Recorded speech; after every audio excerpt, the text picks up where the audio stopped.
Opinions expressed by tonight's guest do not represent the opinions or position of Spaced Out Radio, syndicated carriers, or anyone associated with SOR Media. Listener discretion is advised.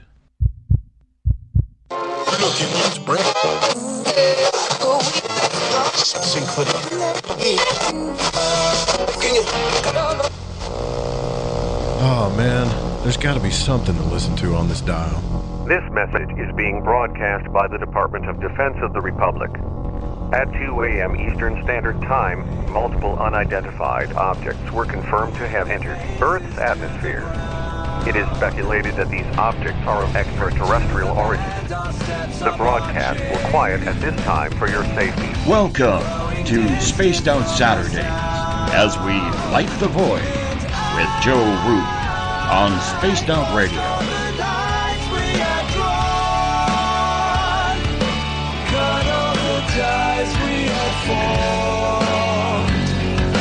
Told all the lies to myself while sleepwalking through it all. You can follow Joe on Twitter at Lighting the Void, on Facebook at Lighting the Void, and you can call into tonight's show at 501-777-5631. You can also follow Joe at spacedoutradio.com.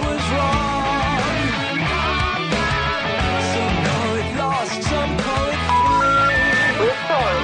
Your call cannot be completed as done.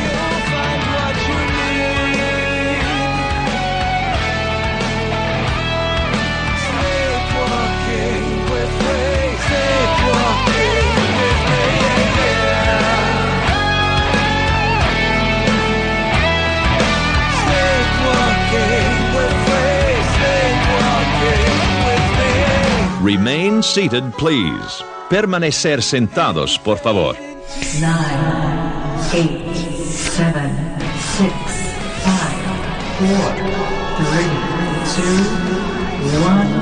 Why don't you talk into the microphone? I got a backup mic right here. Check 1, 2. Testing, testing. Yeah, they both working, and guess what? They don't like no feedback. What's up? Now, let's fire the show up and light the void on Spaced Out Saturdays with your host, Joe Root.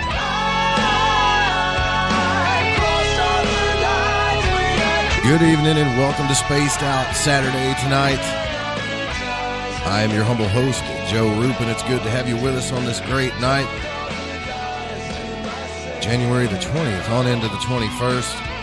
It's not cold here anymore for some crazy reason. 8 degrees yesterday or the day before, now it's 60 degrees. So that's why my voice is a little bit messed up, but either way, thank you all for joining us, wherever you're listening from across the web or on our affiliate stations. Speaking of the affiliate stations, let's welcome in everyone listening on our affiliates. WQEE 99 Rock the Key down in Noonan, Georgia, home of the Walking Dead. We are also live as well on the United Public Radio Network on 107.7 FM in New Orleans and over 160 countries around the world. We are also live on spacedoutradio.com, Spreaker, and the Fringe FM. Now, we rock out every night with Mr. Ron Bumblefoot THAL, formerly of Guns N' Roses, currently of Art of Anarchy. Bumblefoot is the official sound of Spaced Out Radio. Also, you can check us out on Twitter at Spaced Out Radio. Give our Facebook page a like, Spaced Out Radio Show. And you can follow me on Twitter at Lighting the Void as well. You can subscribe to the YouTube channel, which is Spaced Out Radio. And listen to us on iHeartRadio in the USA. Tune us in on TuneIn. Download our shows from iTunes. And, of course, the website is spacedoutradio.com. And if you go to patreon.com for as low as $1 a month, you can become a patron of Spaced Out Radio. Now, if you want to take part in the show, sign into one of the chat rooms on Spreaker, on the UPRN chat room, or on Facebook at the SOR Space Travelers Club. Or if you're on Twitter, just go to hashtag Spaced Out Radio, and I'll get to your questions in there as well. The call-in number when the phone lines open up is 501-777-5631, 501-777-5631. And if you, if you head over to the website, for just $5 a month, you can become an SOR Space Traveler. And as of right now, you can go to the Spaced Out Radio store and pick up a t-shirt, poster, or SOR sticker. We also have the Encounter online that deals with everything paranormal. You can check out the latest blog post there as well. And if you've had an experience you can explain, fill out an SOR Sightlines report.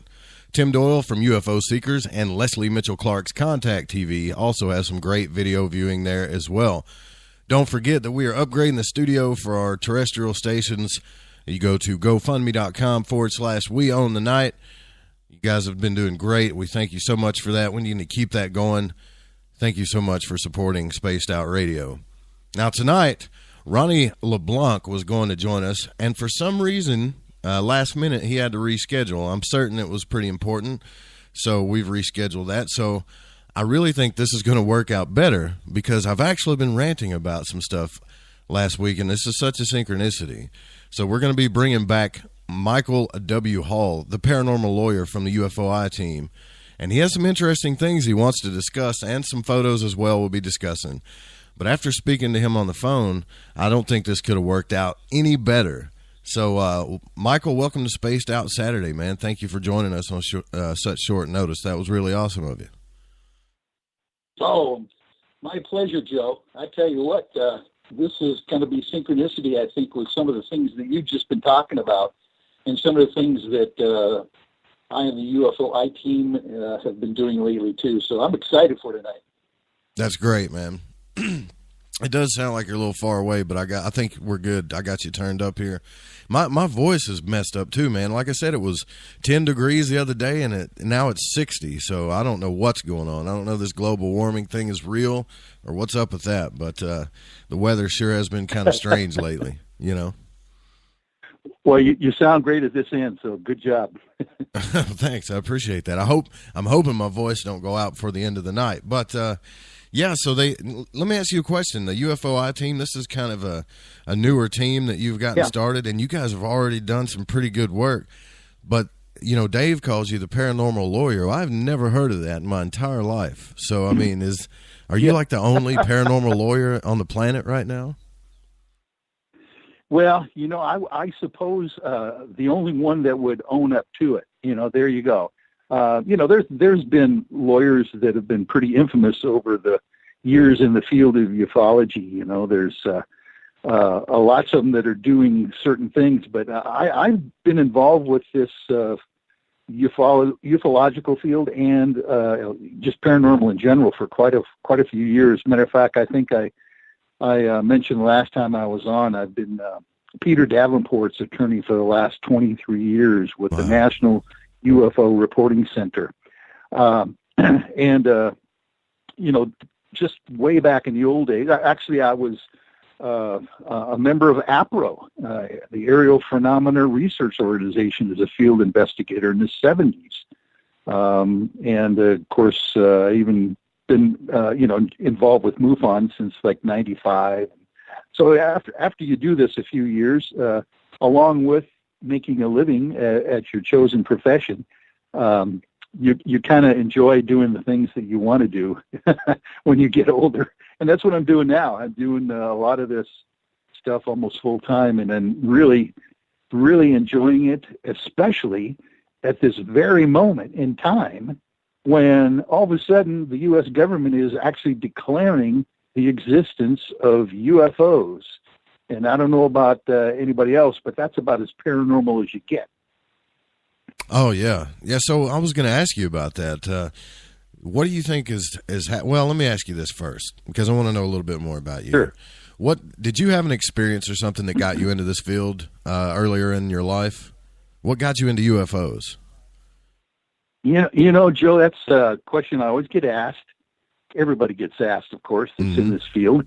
And up until 2012, January 10th to be precise, I would have been able to say, you know, I've always been interested in this field of UFOs and ufology, paranormal and things, but I had never actually seen, you know, a major UFO. I've seen lights in the sky like everybody else and wonder if it's a satellite or something else. But at that time, 2012, January 10th, I saw a UFO hovering over my house in little old Edmonds, Washington down here that kind of sent me down the rabbit hole big time. So, yeah, I'm an experiencer myself. Let's put it that way. Wow, that's really cool. And you've just been hooked on it ever since, right? Well, yeah. It seems to me that there are certain people that have a discerning eye when it comes to these kinds of things. Most of the folks out there, the normies, they call them, will hear a short story on the news or hear something in the see something in the newspaper, and it'll just gloss right over them and won't stick in their mind. But things like this have always stuck in my mind, and I've always wondered, wait a minute here. Does this mean that we're not alone in the universe? Does this mean that we're not even alone in our solar system, perchance? And having an analytical mind, I actually graduated from law school, which was a chore. You start to think, wait a minute, there's just got to be more to this. There's got to be something out there that is causing these anomalous activities in the night and daytime sky that people are seeing. And so you just kind of start that step, ask the first question and keep asking the questions. And it's exciting to do that and not just go along with your normal day, humdrum and go to work and come home and go to bed. So I've always been that bent, kind of thinking about what reality is out there. And talking about reality, the paradigm that everyone has been living under up to this point of December 16th, 2017, until the government, U.S. government anyway, actually confirmed the existence of unidentified aerial phenomena, is an amazing time to be alive at this point. People have always wondered, maybe in my lifetime we'll actually get to know what the real story is. Well, the real story is starting to slowly but surely leak out. So what do you think that was all about? I mean, you've been around at the legal field and business and stuff for a long time. I mean, my thing with this video is when I talked to John Lear because he was the only guy that I knew that was, had anything to do with the aviation, and, he doesn't believe the video is real, but the history that was made is that the government actually came out and admitted it, which is fascinating history to me to begin with. But what do you think what's your opinion and what's the agenda here? Well, I've been studying that full issue of the Tom DeLonge disclosure and the To the Stars Academy and things, and I'm pretty much in concordance with Canadian ufologist Grant Cameron on this issue. I think this is another one of the long string of semi-disclosures, dribbling out information, and then bringing disinformation on top of it and pulling it back, just as a kind of a conditioning to the red pill, the public, is what I'm thinking. Because in reality, I think you're correct. I think John Lear is correct, obviously, on this video that they released. There have been some real interesting analysis done on those videos. First of all, let's just agree. These videos are not impressive anyway. About the gun camera footage and the tic-tac and that kind of thing. I mean, if they wanted to come out and do something that was important, they could have, but they didn't. So then you got to start wondering why. And the analysis that I've seen on the rotating tic-tac and that kind of thing is potentially this was just a training film that was done for pilots to show them exactly what the gun camera capabilities are in rotating images and all that kind of stuff, and that it's nothing more than that. So, of course, the Department of Defense has come back out as well after the initial release of that gun camera footage and said, this is a little bit misconstrued in the public of what this actually is. They really wouldn't say what it was, but they did say this is not necessarily what it was said to be. So I think it's just this process that Grant Cameron talks about of conditioning the public, red pilling them on a slow but steady basis of what's really going on out there. And, the bottom line is, what is the agenda on the underlying issue here? Is it, the aliens are bad, Tom DeLonge?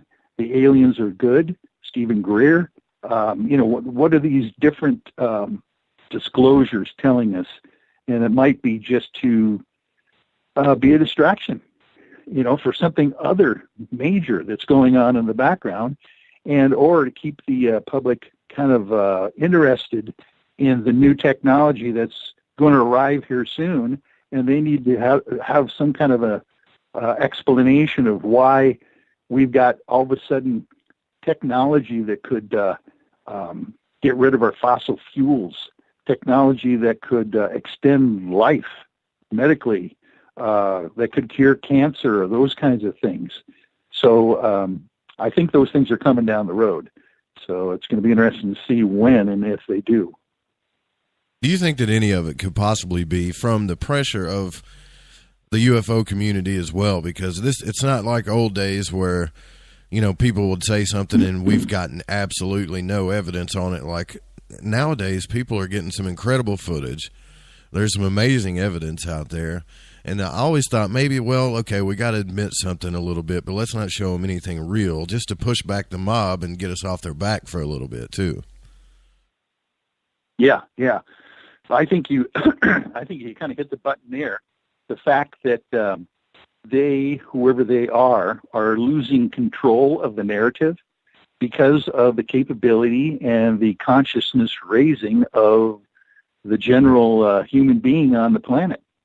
Matter of fact, a good example of that would have been how quickly the Las Vegas shooting was called into question by some of the researchers that came out immediately after, and some of the QAnon and 4chan researchers out there. It was amazing how quickly. I mean, this one issue was the most egregious mass shooting in the history of America, and it was on the news for 2 weeks, and that's it. They pulled it. So I think you're right, is that the public is, in some respects, becoming wiser and more discerning, and they are pushing an agenda that they've probably, as the powers that be, want to eventually get out there, but they didn't want to do it so quickly. And I think potentially we're forcing the hand for them to get it out there. I have a feeling that if they don't do it the way they think they can control it, that it could get out of their control very easily and blow up big time. So what do you think we as researchers and sky watchers, where do we need to apply the pressure from now? Because it's hard to believe anything that they're talking about, Sometimes I think they just do stuff, man, like just to keep us distracted for a year or two, I don't know. Exactly. Yeah, exactly. And some people are claiming or thinking potentially that this whole Tom DeLonge process of soft disclosure is just that, a distraction to what's really going on out there, potentially even what's insidious that we don't know about. It's going on maybe right above our heads as space war or whatever, and this is just a distraction to kind of keep us busy, to keep us from finding out what's really going on. That could be sinister. Who knows? Yeah, and speaking of that, I was talking last week on the other show I host, Lighting the Void. I was, I do a rant before that show, and I was thinking, okay, I looked into the Edgar Cayce material, and I'm looking at stuff to where he's talking about, his prophecy timelines were off, but he talked about how the government would move to protect us from asteroids and meteorites, or that's what they say they were doing. And then the next thing would be to defend, from aliens, or have a false, maybe a false invasion. And, that sounds kind of wild, but however, we've got all kinds of stuff happening in the sky that's not making sense. Noises, things that have been happening lately that don't make sense at all. Super tech companies that are losing satellites. Really? You lost it? That's what I said. I don't believe you, Yes. Right. And we all of a sudden... Billions of dollars.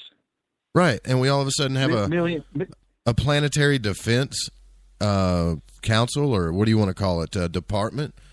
Why are we all of a sudden having that? They don't take a lot of tech to run. We could have had that before. And, a bunch of other things that are happening. Trump launches this new thing that the head of CIA, Herbert Walker Bush, they closed it down, but now it's back open, the National Space Council, where we have a bigger agenda to explore space and go to Mars. So all this stuff is happening. So it's a really good, it could be a really good transportation system for all kinds of secret stuff to be happening we don't know about. Oh, yeah, exactly. And, let alone the supposedly underground military bases and, maglev vac tubes that crisscross the United States and different parts of the world underground. Let's put it this way, there's got to be a good reason why we're missing trillions and trillions of dollars from the Pentagon budget, let alone the Department of Defense and all of those. Somewhere that money is being spent on projects that we have no clue about.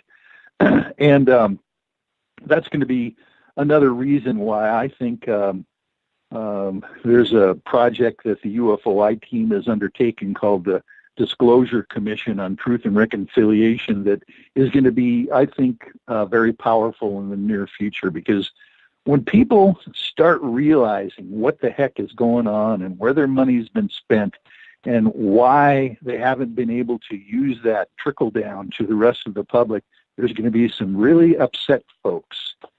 And of course, we've got a program anyway. One of our programs with the UFOiTEAM is to go out and call out those people that have been witnesses to these events, UFOs, secret space programs, and all that kind of stuff, and try to have a reconciliation at one point with the perpetrators, whoever they are, just like, for instance, the disclosure commissions that were created when the American Indians, were having major treaty problems, and the South Africans, of course, with their apartheid things. So that's something coming down the road that I think the powers that be have no clue about. When you wake the sleeping giant of the public and they are red-pilled overnight, there's going to be some fallback and feedback from that I don't think they've anticipated yet. So what? I'm curious. What's your opinion on the SpaceX satellite? Do you think they lost it? No, I don't think they lost it at all. Yeah, I think here's an interesting thing. It's possible. See, the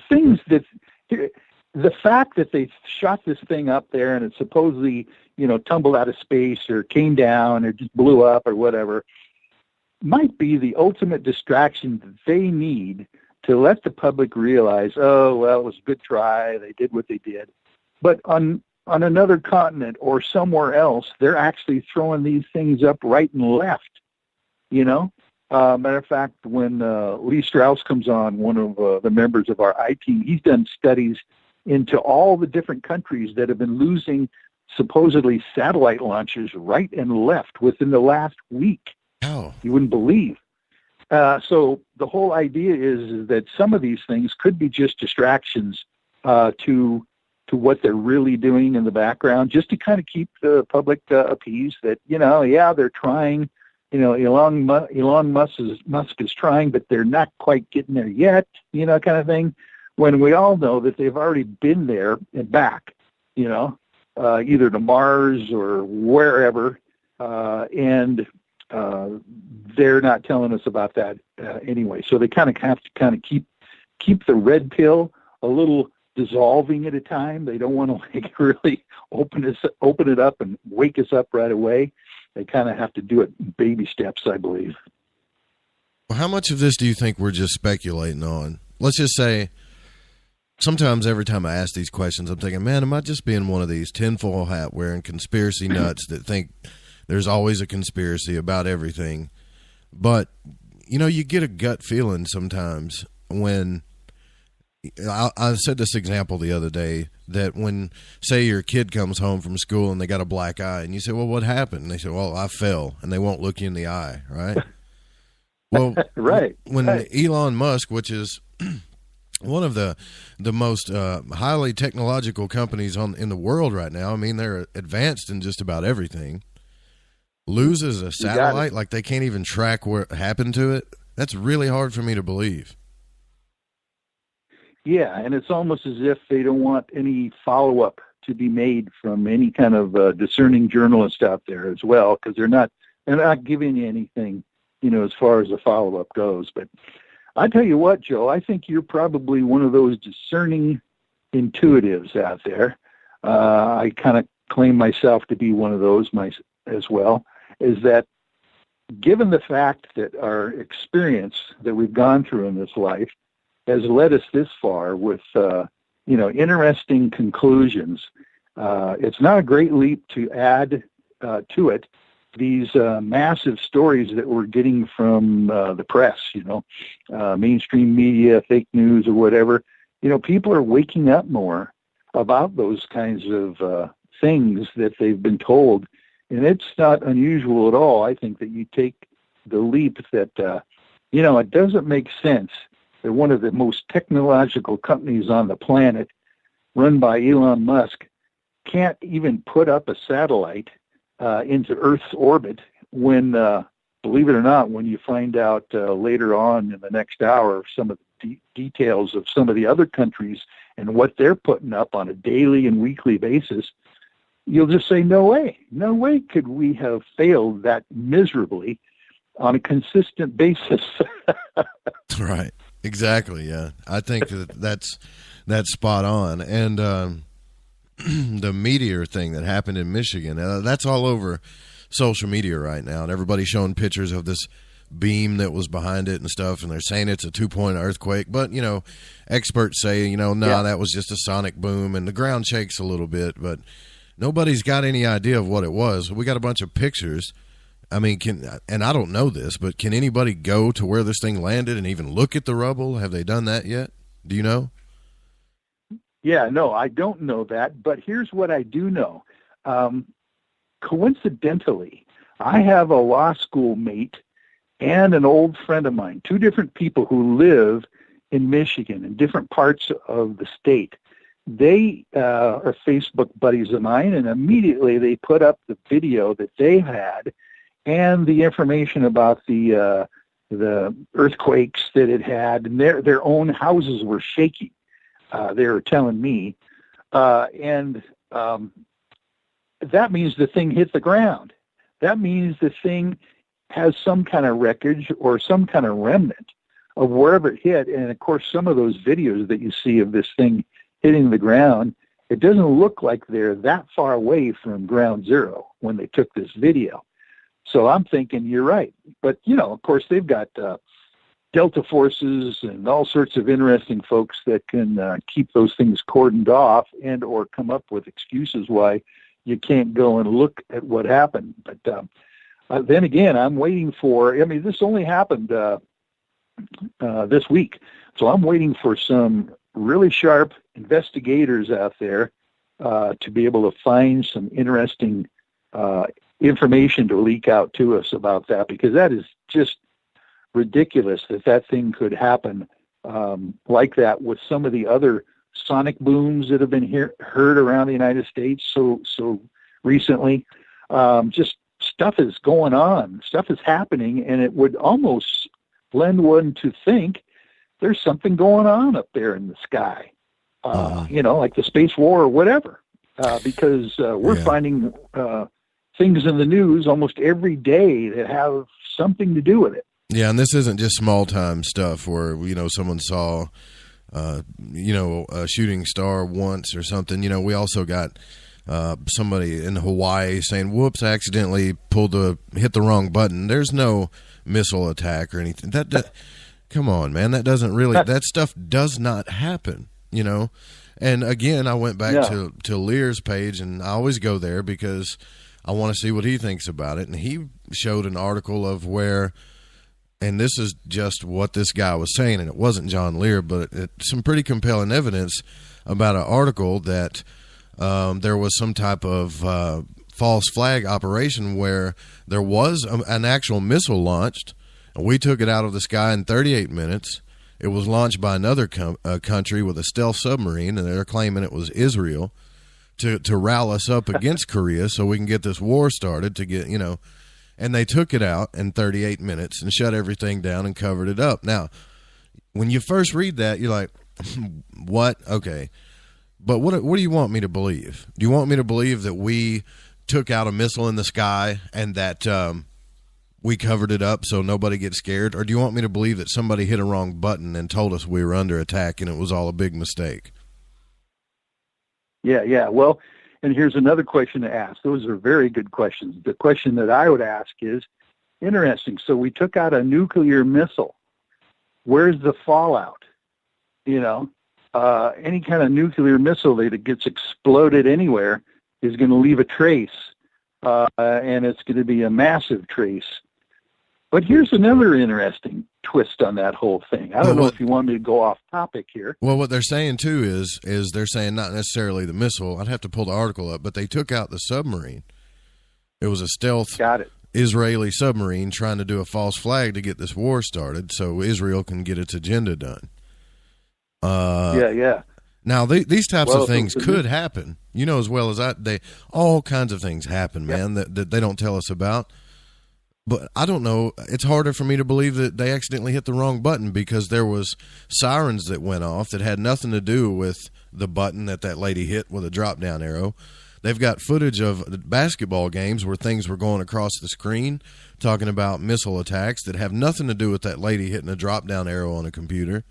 So how did all these other systems get initiated? Good question. That's a very discerning question.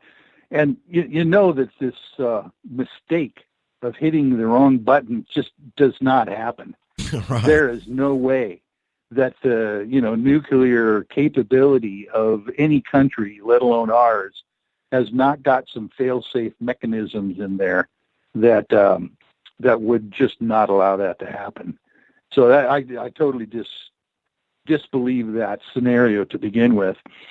But here's an interesting scenario. So let me fly this one by. You might have heard of this potential data dump that was predicated by this false nuclear alarm. Have you heard about this? No, I have not. Wait till you hear this. This is fascinating. So here's the theory, is that when we're at DEFCON 1, 2, whatever the theory is, and there is a nuclear disaster or event impending, there are automatic scenarios that happen when we're in that mode. One of them would be the automatic transfer of data to a central source or different locations to prevent that data from being lost with a nuclear strike. Okay? I got you. So highly classified data movement, basically. Yeah. Guess where Snowden was working just before he skipped the country. He was working in Hawaii. Interesting. For the NSA division in Hawaii. He was claiming there was all sorts of interesting, classified secrets there that he needed to disclose, including potentially emails from the story I read Hillary Clinton, John Podesta, some of the people that have highly classified emails that need to be kept secret, of course, are kept secret. But if there is a false flag that was created to put a nuclear scenario in place, and the data dump happens, you get to that data that's never been able to be found. So that was one of the interesting scenarios that makes a little bit more sense to me than a mistake. Someone hit the wrong button.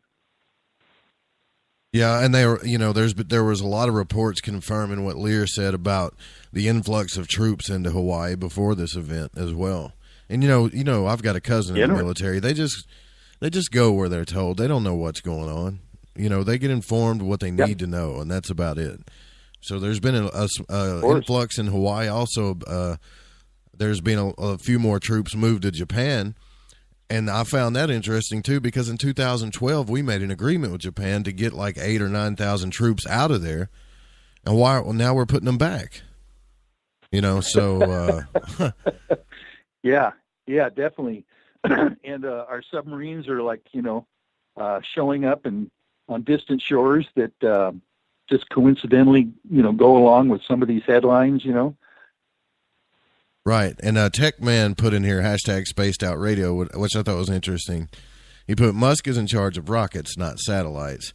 And 5 other countries fired off rockets after the so-called satellite failure. So he's thinking Japan must have took one out too or something. Well, yeah, and that's what I've heard. I've heard there's some really interesting other stuff going on around the world from other countries and their launches that are going to be very interesting to get into in a few minutes here, maybe in the second hour or whatever. Like I said, could be just a distraction. This one major one that they're showing us on the news might be a distraction for covering up on other things that are going on behind their back. I'm not trying to scare people at all, but I did read and found out that, since they opened this planetary defense department, they're finding like 30 new space aerial threats a week that they didn't know about. Jupiter blocks most of the, the asteroids and stuff. It's the great protector. We don't hardly ever get hit with stuff. But here lately, Russia took some massive hits, some pretty interesting stuff. Now we've got some hits here. And now we have a planetary defense department, which, we could have opened that up in the 50s, Right. But I'm thinking, well, if there's some new technology out there that we don't know about, this is the time to open something up like that, get the money funded in, and just run whatever they can through it behind the scenes, Yes. Yeah, exactly. And the, SDI, Star Wars Initiative kind of a thing, is being talked about again by these military guys. It's like they need to, beef this up. Tom DeLonge's whole thing is that we need to prepare ourselves and militarize the military in space, because we've got this potential threat. As a matter of fact, they call them advanced aeronautical, advanced astronomical threat. Program. They're calling them threats right from the beginning, on this soft disclosure from To the Stars. So that's kind of interesting too. Yep. And Everett Themer says in hashtag, or not, SOR Space Travelers, he said, think about this. This could be a good scenario too. What if there was never any satellite or anything like that, and now they have some money available that the public believes was budgeted and spent for something? See, there's all kinds of stuff they can do. And so what I'm saying here is I don't have proof of any of this, but it's like the black eye story I told you. I feel something's going on. Yeah, I really do. And I think that's a sign of the times where people are awakening their psyche a lot more now. They're becoming, more than just third dimensional. and we're discerning things a lot more now as a whole in our society than we ever have. And I'll bet it's this is what I see. I see that it's such a challenge to keep a lid on things that they have to up the ante. Whoever they are has to really put an effort into this disinformation campaign and these false flags and stuff to keep us busy. Otherwise, they're really going to have a hard time on their hands when people start asking the real discerning questions. Yeah, and you know what, man? Edgar Casey, we're talking about a guy that he was able to call a pharmacy and found out where some medicine was that was never on anybody's shelf, and he visualized it, called to a pharmacy and said, yeah, it's here behind these 2 bottles or whatever. You need to go check again, and it was there. Massive accounts of things that was proven by, atheists, scientists, doctors that would go down there and he would just blow them away. And he prophesized the meteor threat, which I think we're kind of seeing now, an agenda to stop the meteors with some other agenda going on. And get ready for this, to protect the planet from alien invasion was one of the last things he prophesized, if I read it correctly. Isn't that interesting? And of course, Edgar Casey was characterized as the sleeping prophet.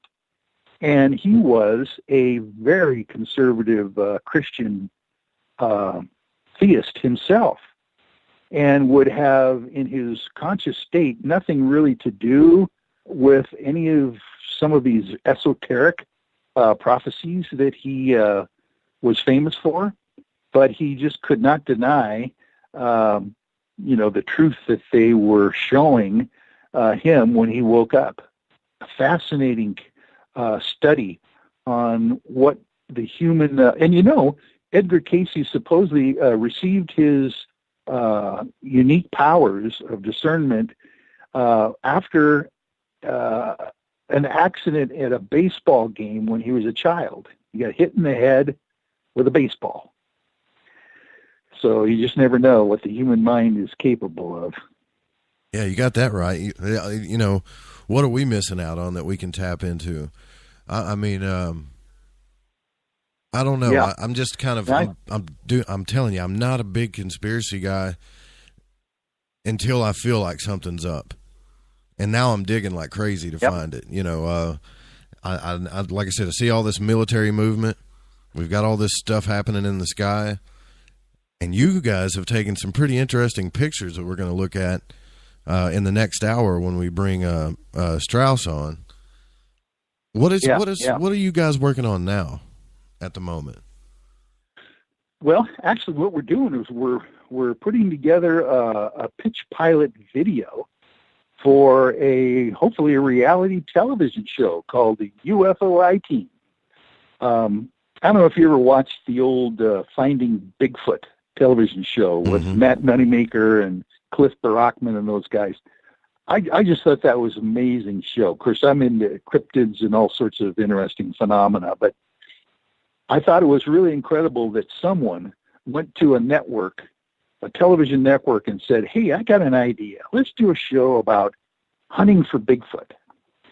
And so I can see the producer going, well, are you ever going to find Bigfoot? The guy's going to go, no, we're not going to find Bigfoot. We're going to just look for Bigfoot. And that's going to be exciting enough. And guess what? It was one of the most top-rated shows on Animal Planet, network. It went for years. But here's the deal. The UFOiTEAM, we go out any given night of the week, literally, and as the video will show next hour, we see stuff in the sky all the time, let alone the stories that we get from our town meetings that we go to, wherever we're doing an investigation, and we have stories like you would not believe. And I would love to get into some of the really unique stories that we've heard recently from some of our sky watches and investigations. Whenever you have a chance, we'll do that too. Well, yeah, I mean, unless you got anything else you want to talk, if there's any other thing you can, I cut you off earlier, and I'm sorry because I didn't want to lose my thought, but there was something you were wanting to tell me, but is there any other thing that you want to mention about all this stuff that's happening in the sky, the military, the meteorites, or because we can move into that, no problem. I'm just thinking that I think I just want to make sure that I let folks know is that, of course, we're based out here in Seattle. I know you're in a different part of the country in Arkansas, but we have a challenge, of course, in our neck of the woods of finding night sky. Right? We have a lot of overcast in this northwest area.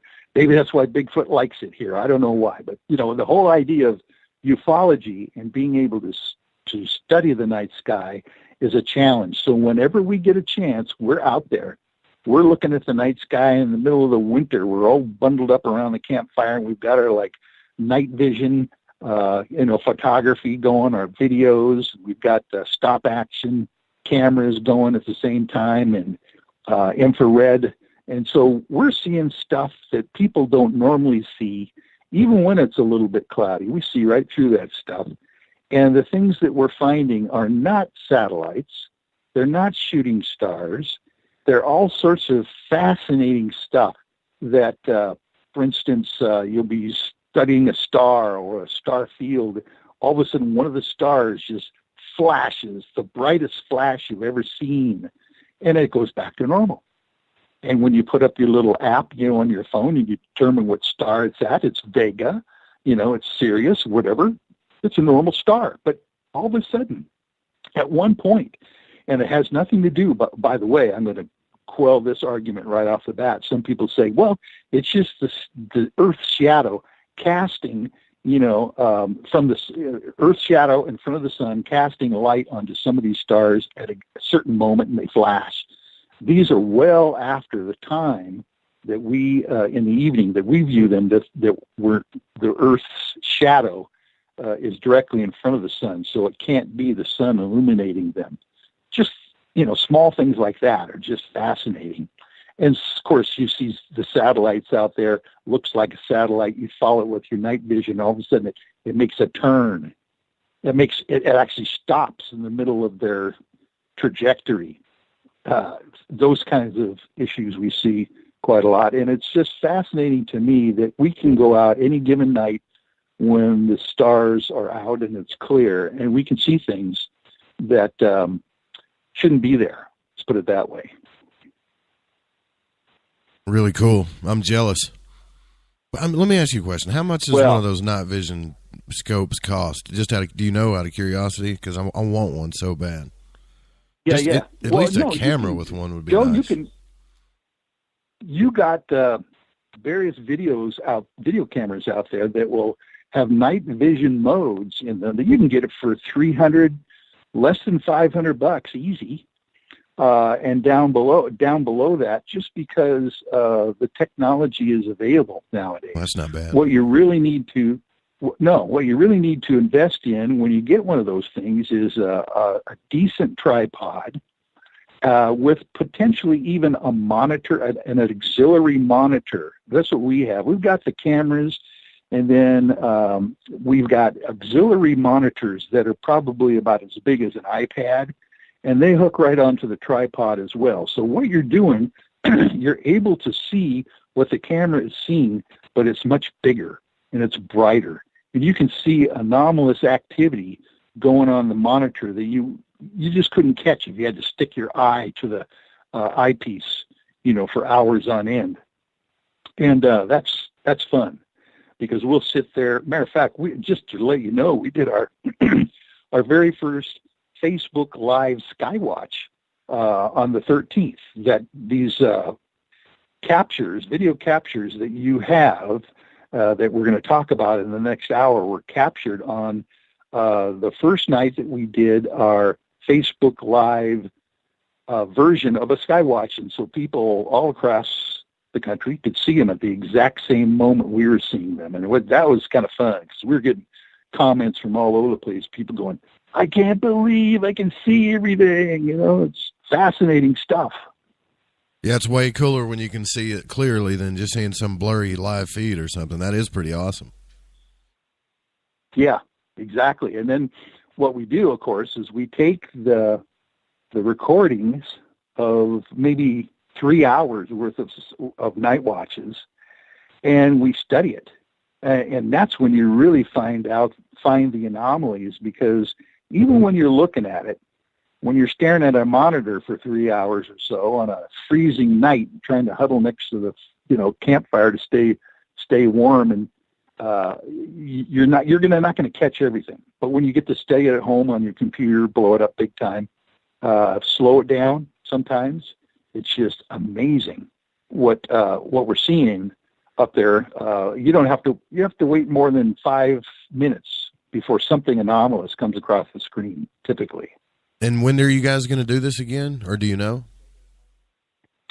Well, we do it on an ongoing basis, on a weekly basis, typically, maybe 3 or 4 times a month, just whenever we can get out there on a clear night from our location. Right. So we would like to be able to do a schedule, but here's the cool thing. People can always check in on our Facebook page, the UFOiTEAM on Facebook, and we try to give people a heads up when we're going out next, and they can sign up for our Facebook friends, and they can get notifications when we go live on Facebook. We do that periodically. Plus, we have our weekly staff meetings and discussion meetings televised as well on Wednesdays from 6 to 8. So they can always find us on Facebook for sure. So I want to give everybody prep too for the next hour. We've got some images that you guys are going to be talking about, and what I want you guys to, are these images on your Facebook page? They sure are. Okay. So what I'm going to do during the intermission here is I'm going to find a link, but you guys need to, if you can, go to the UFOiTEAM Facebook page. It's fairly new, but I found it, and I'm going to try to find a link and drop it here as well in the Spreaker chat and possibly the SOR Space Traveler. So when we get to talking about this stuff, you guys can look at it as well. Now, what I will say, what I'm extremely impressed with about these images right off the bat is the clarity, the color, and just some of them are just gorgeous. Not to mention what you guys have actually captured in there. Right. Yeah, it's just Lee Strauss, our video tech guy, is just awesome. This guy will climb a mountain to 10,000 feet and set up his equipment and get the clearest shot of the Milky Way you would ever believe. And hopefully we can share that with the listeners tonight. All right, so earlier I want to share something with you. And I'm sorry, guys, I beat you up with the same stories that I talk about, but you were talking about the stars that brighten, right? One of the only UFO experiences I've ever had in my life, I was listening to some spiritual, I guess, Egyptian spiritual material, whatever, and I was working on a house, and I was, on my spare time. It was like 2 or 3 o'clock in the morning, actually.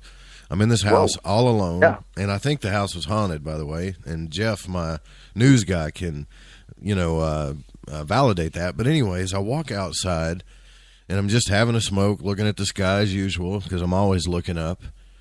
And I noticed this star. It's bright. And at that time, I didn't have an app to check out what star it was or anything. And it really wheeled, or it looked as if, I'm not going to say it did, but it looked as if it wheeled around like a cop's spotlight. You see how their spotlights are on their cars when they turn them, right? Yep. Well, that's what this thing looked like. It looked like it turned, wheeled around, and just bright lighted me.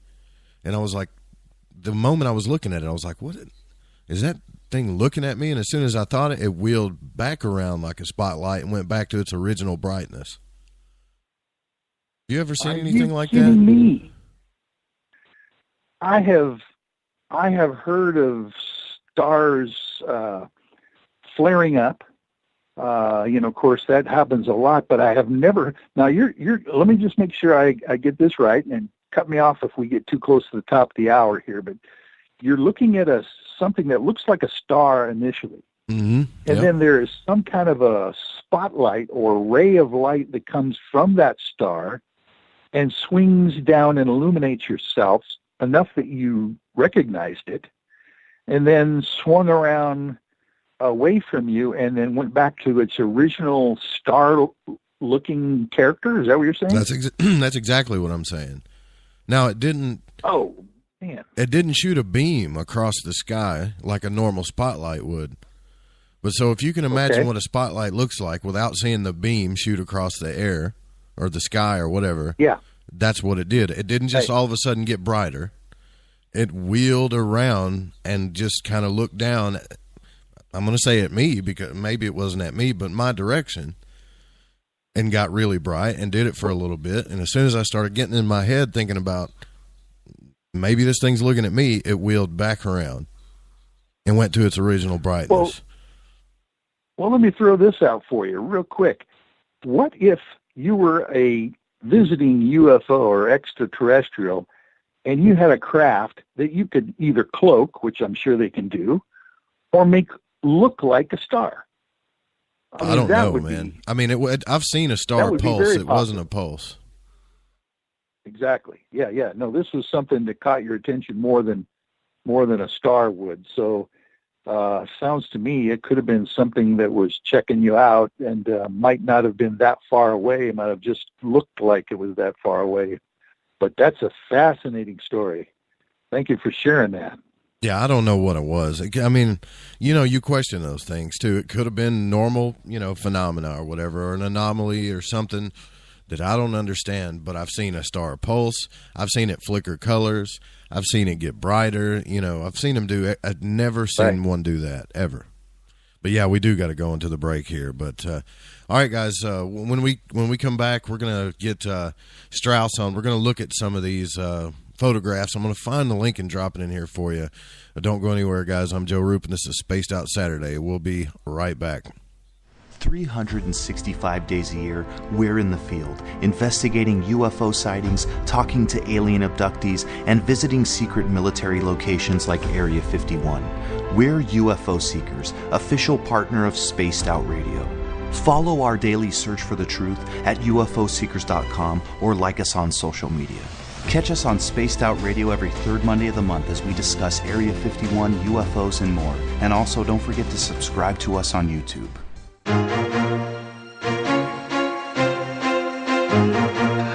From coast to coast to coast, Blacklight Uncharted is taking on the paranormal across Canada. From ghostly hauntings to the UFOs flying above in conjunction with MUFON Canada, we're closely investigating what's going on in the northern skies and checking out the apparitions that walk among us.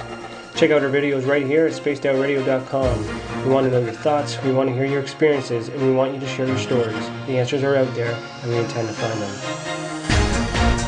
Would you like to become one of our space travelers? All you have to do is click on the Space Travelers icon at spacedoutradio.com. For only $5 a month, you can get access to some great prizes, as well as private monthly shows, newsletters, and a members-only section on our website. Become a space traveler today. It's paranormal news at its finest. Welcome to The Encounter. At spaceoutradio.com, The Encounter online is SOR's trusted news source for everything weird and strange going on around the world. This is news editor Eric Markham. Our team of journalists are scouring the planet for those strange stories that rarely make the mainstream. No fear-mongering or fake news here. Head over to spaceoutradio.com and encounter The Encounter. Want to learn more about aliens, cover-ups, conspiracies, cryptids, and the paranormal? All you have to do is tune in S4 as we take over the Spaced Out Radio night, starting at midnight Pacific, 3 a.m. Eastern, each and every Saturday night, right after Spaced Out Saturdays. Hi there, this is Eric Cooper from Forest Moon Paranormal. Join me, Corey Ruiz, and friends as we discuss the hot topics of the night. It's fun, entertaining, and as dark as the night. Find us at spacedoutradio.com.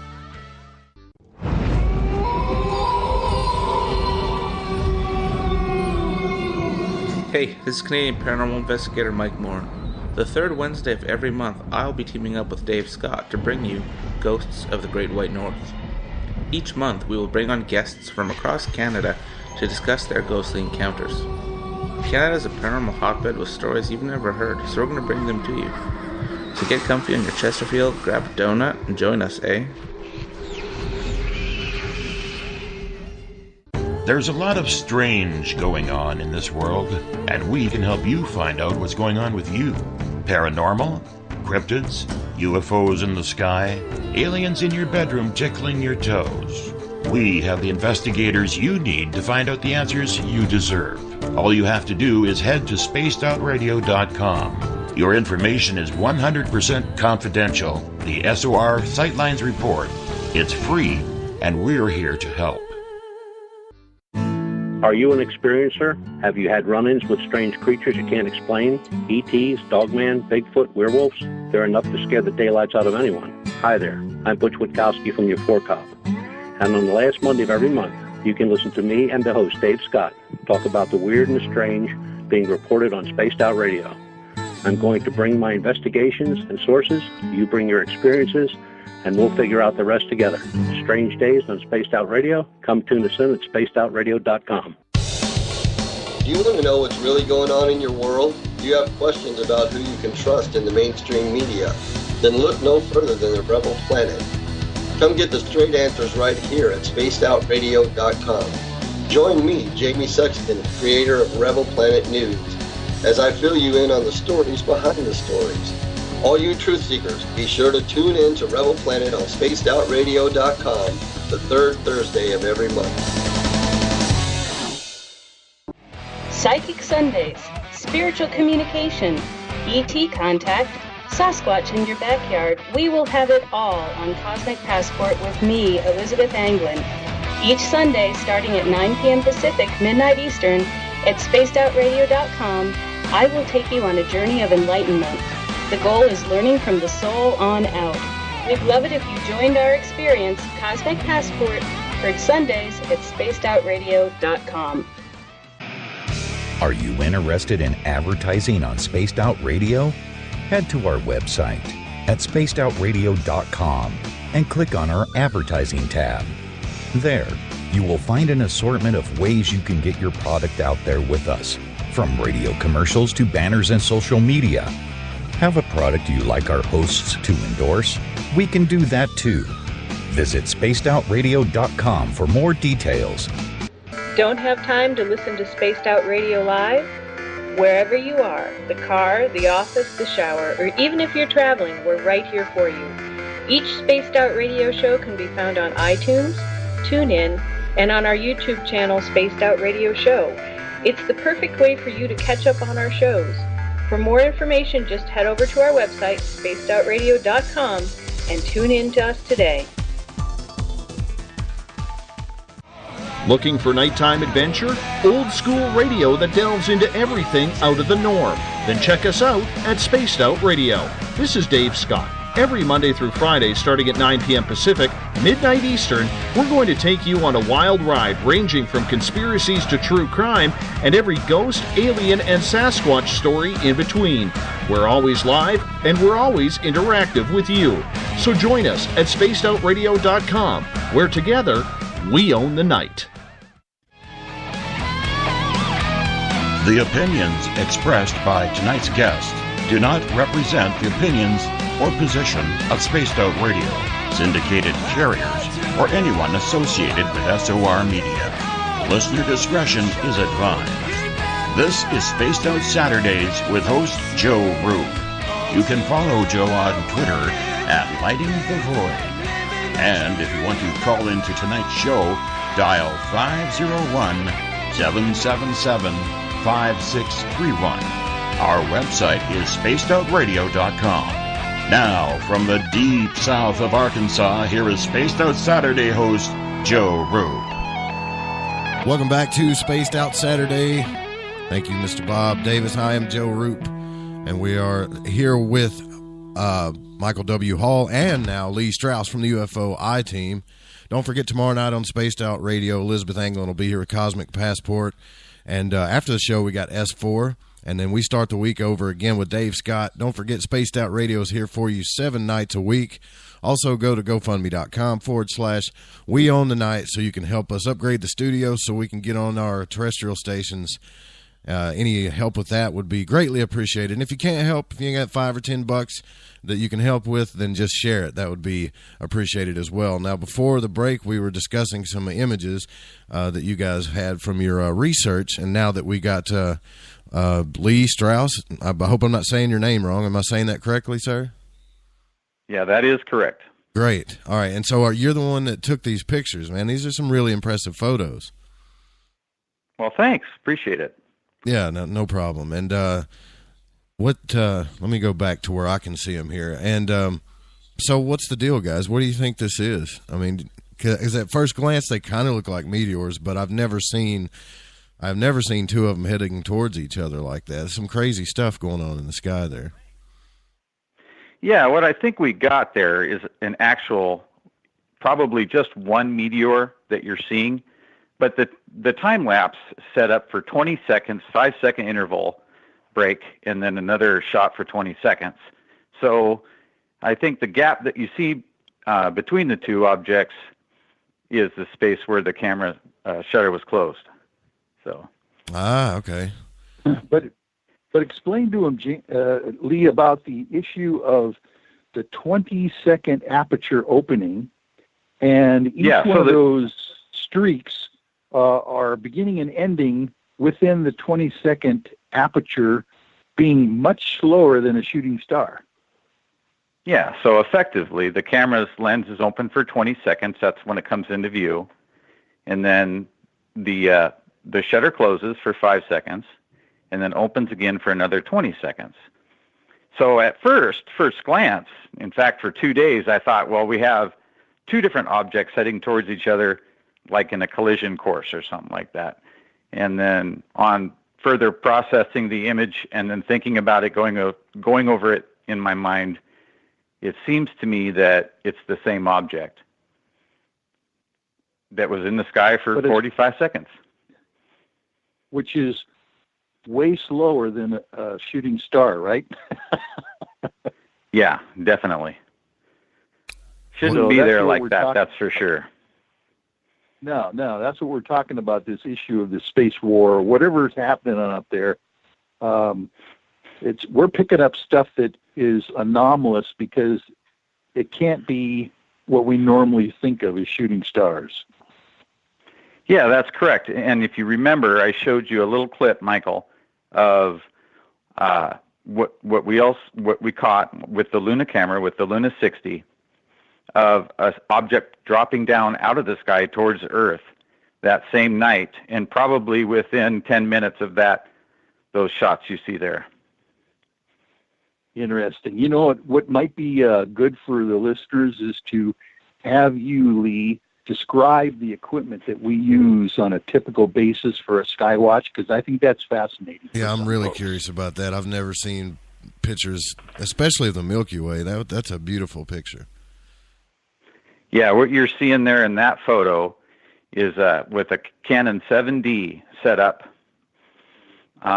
with just time lapse going basically all night. That's what I do. Is I set up the Canon, and then I have a Luna 50 and a Luna 60, which are the LNDM50 HRSD model and the LNDM60 HD model, and they both have screens that we plug into the camera on tripods. So I've got effectively 3 cameras out recording the night sky. So yeah, some of these it shows that your laser pointer pointing at here. I'm wondering if you guys pulled up an app to see what it was. Or was it something that's not supposed to be there, or you couldn't tell what it was? So we have an app that we use called Sky Guide, and that's available on Apple Store, and that shows you different satellites that are crossing the night sky, plus rocket boosters and things like that up there, still floating around. So we get a pretty good idea of what we're looking at. Gotcha. Okay. Well, what do you guys think? Yeah, that's what I want to know. I mean, what do you guys think this stuff is? Okay, so let's get into a little bit here. All the recent big booms and bright flashes that have been seen over Michigan and Indiana and Edmonton, California, lately within the past 2 weeks, I think there's definitely something going on up there. They've been hearing these big booms from the Middle East to Australia lately, all around the world. I also, talk about the Luna X satellite. that supposedly disappeared, but also there was a Russian satellite too that just went up and disappeared. I mean, there's a lot of stuff going on up there that we don't know about right now. And let me see. Missile alerts and yeah, I know all this you said stuff you going had on. some comments. The fact that they're losing rockets and stuff. Yeah, and all these missile alerts. I mean, it just seems fishy to me, man. It really does. And now you guys got footage of stuff that's happening in the sky, which, I mean, from the naked eye could be, you know, you could say, well, those are just meteorites or satellites or whatever. But if you study their behavior, that's the kink in the chain, I think, is if you actually study their behavior and compare it to what, you know, meteorites and satellites are supposed to act like, you know? Yeah, I think there's probably a defense system that we have orbiting the planet, and quite possibly a lot of that stuff is getting taken out right now by some other forces that we're unaware of. And that's what you see going on, and that's why they keep launching so many rockets lately, is to get our stuff back up there in space, but I think they just keep losing stuff. So you think they're really losing it on like accidentally? Yes. I think a lot of that stuff's getting shot down. Ah, okay. Tell Joe what the Indian satellite just sent up recently and some of those things. Yeah, so in India they just sent up 31 satellites this month. So that was huge. None of those seem to have gotten shut down, but also there's been so many scrubbed missions lately as well. We had a scrubbed mission on the 10th, the 11th, the 15th, the 18th, and the 19th. These rockets that were supposed to blast off, and they scrubbed the missions. So something is definitely going on, and they're watching it very closely. I don't like this, man. I mean, I know that I'm out of the know on a lot of things. We all are, but when the stuff's happening over your head, it gets a little scary, man. You know, like, yeah, we don't know what's coming out of the sky now. We got stuff hitting our land. Yeah, I mean, we got alerts going off, and they're saying, "Oh, you know, somebody hit the wrong drop down arrow." I don't like it. It don't feel right to me.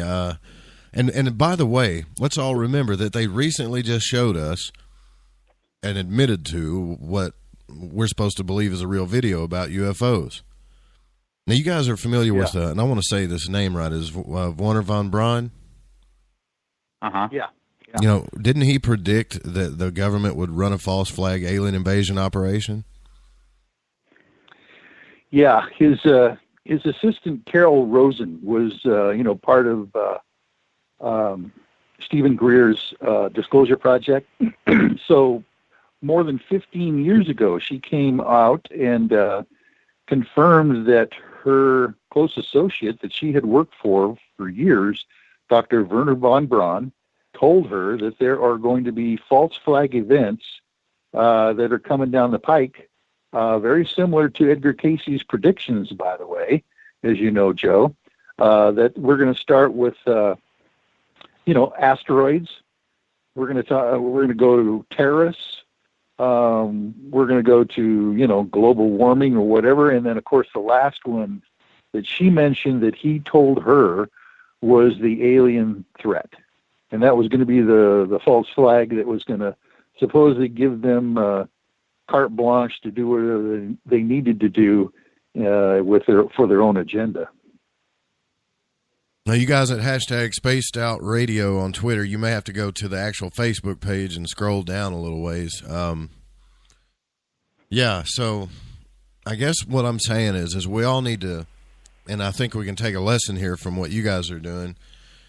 Nobody's saying this stuff is anything of any. That's not the statement we're making, I don't believe. But what I am saying is right now we need to be on our toes a little bit. I think we all do. You look at all the evidence that's out there right now, and you have to think, well, something definitely is going on.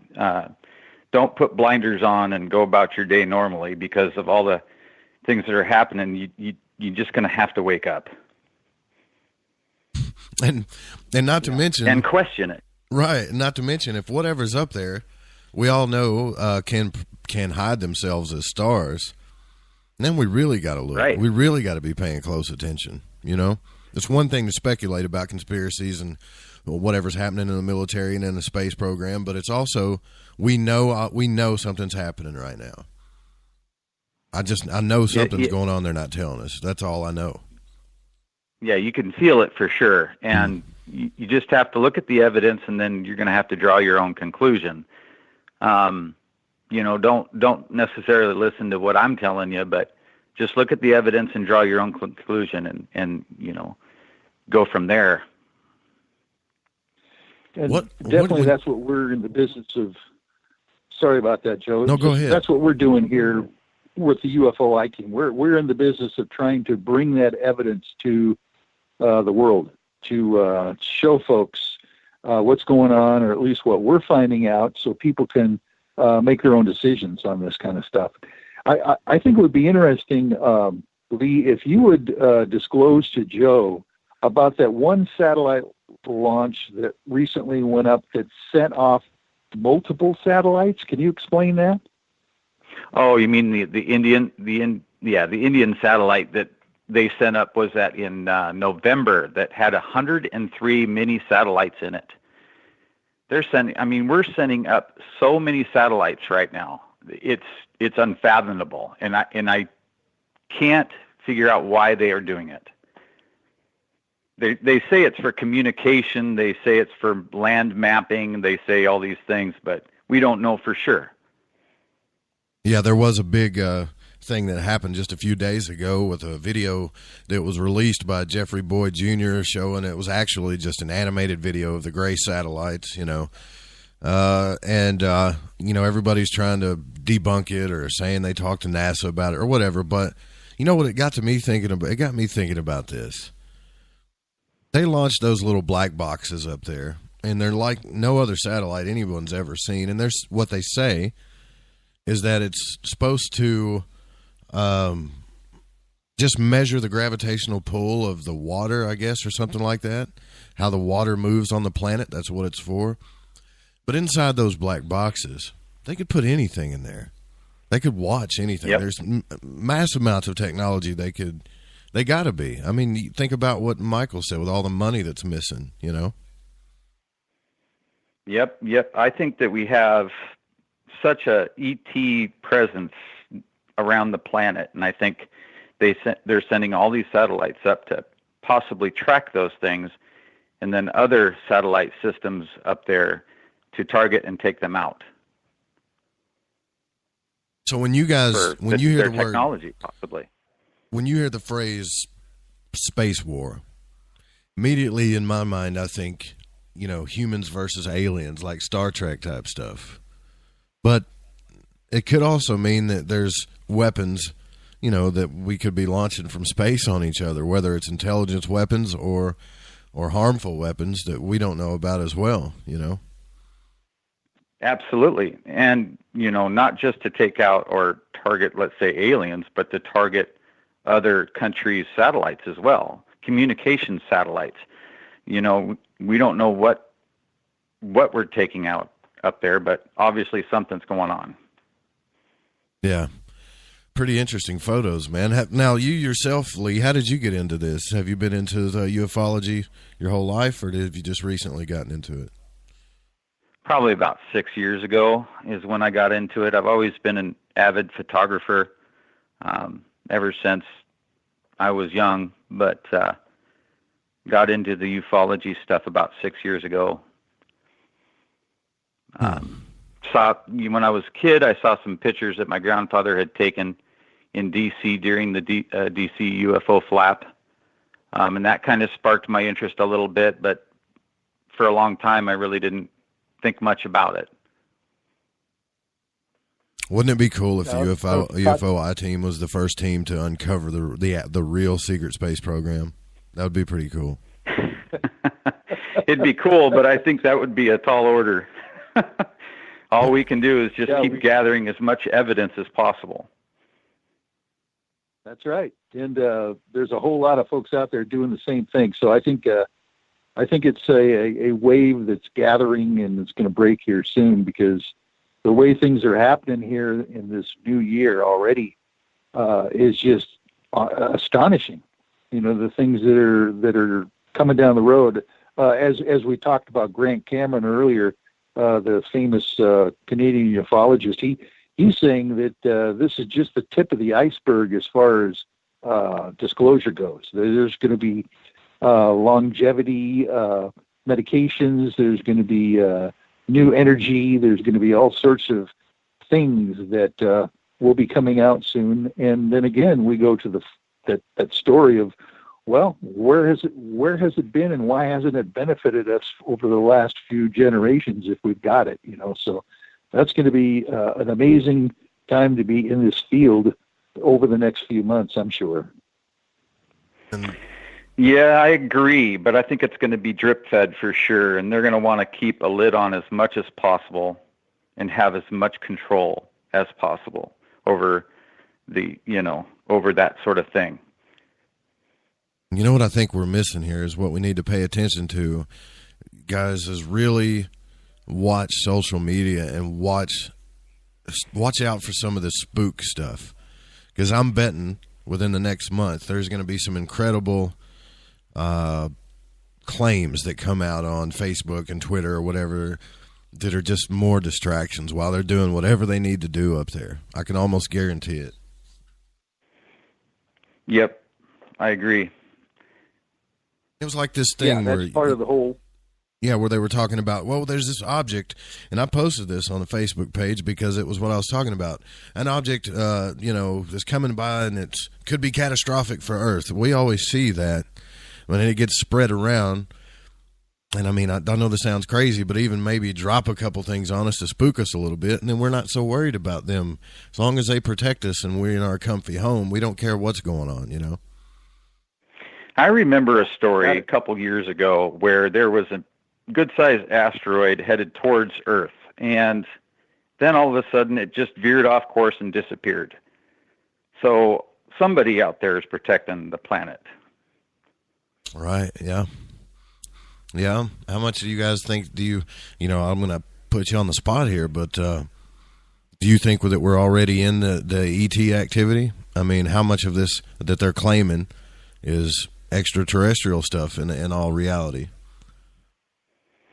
Well, I think a lot of it's probably extraterrestrial activity, but some other facets of it might be our own space program that we're unaware of. Yeah.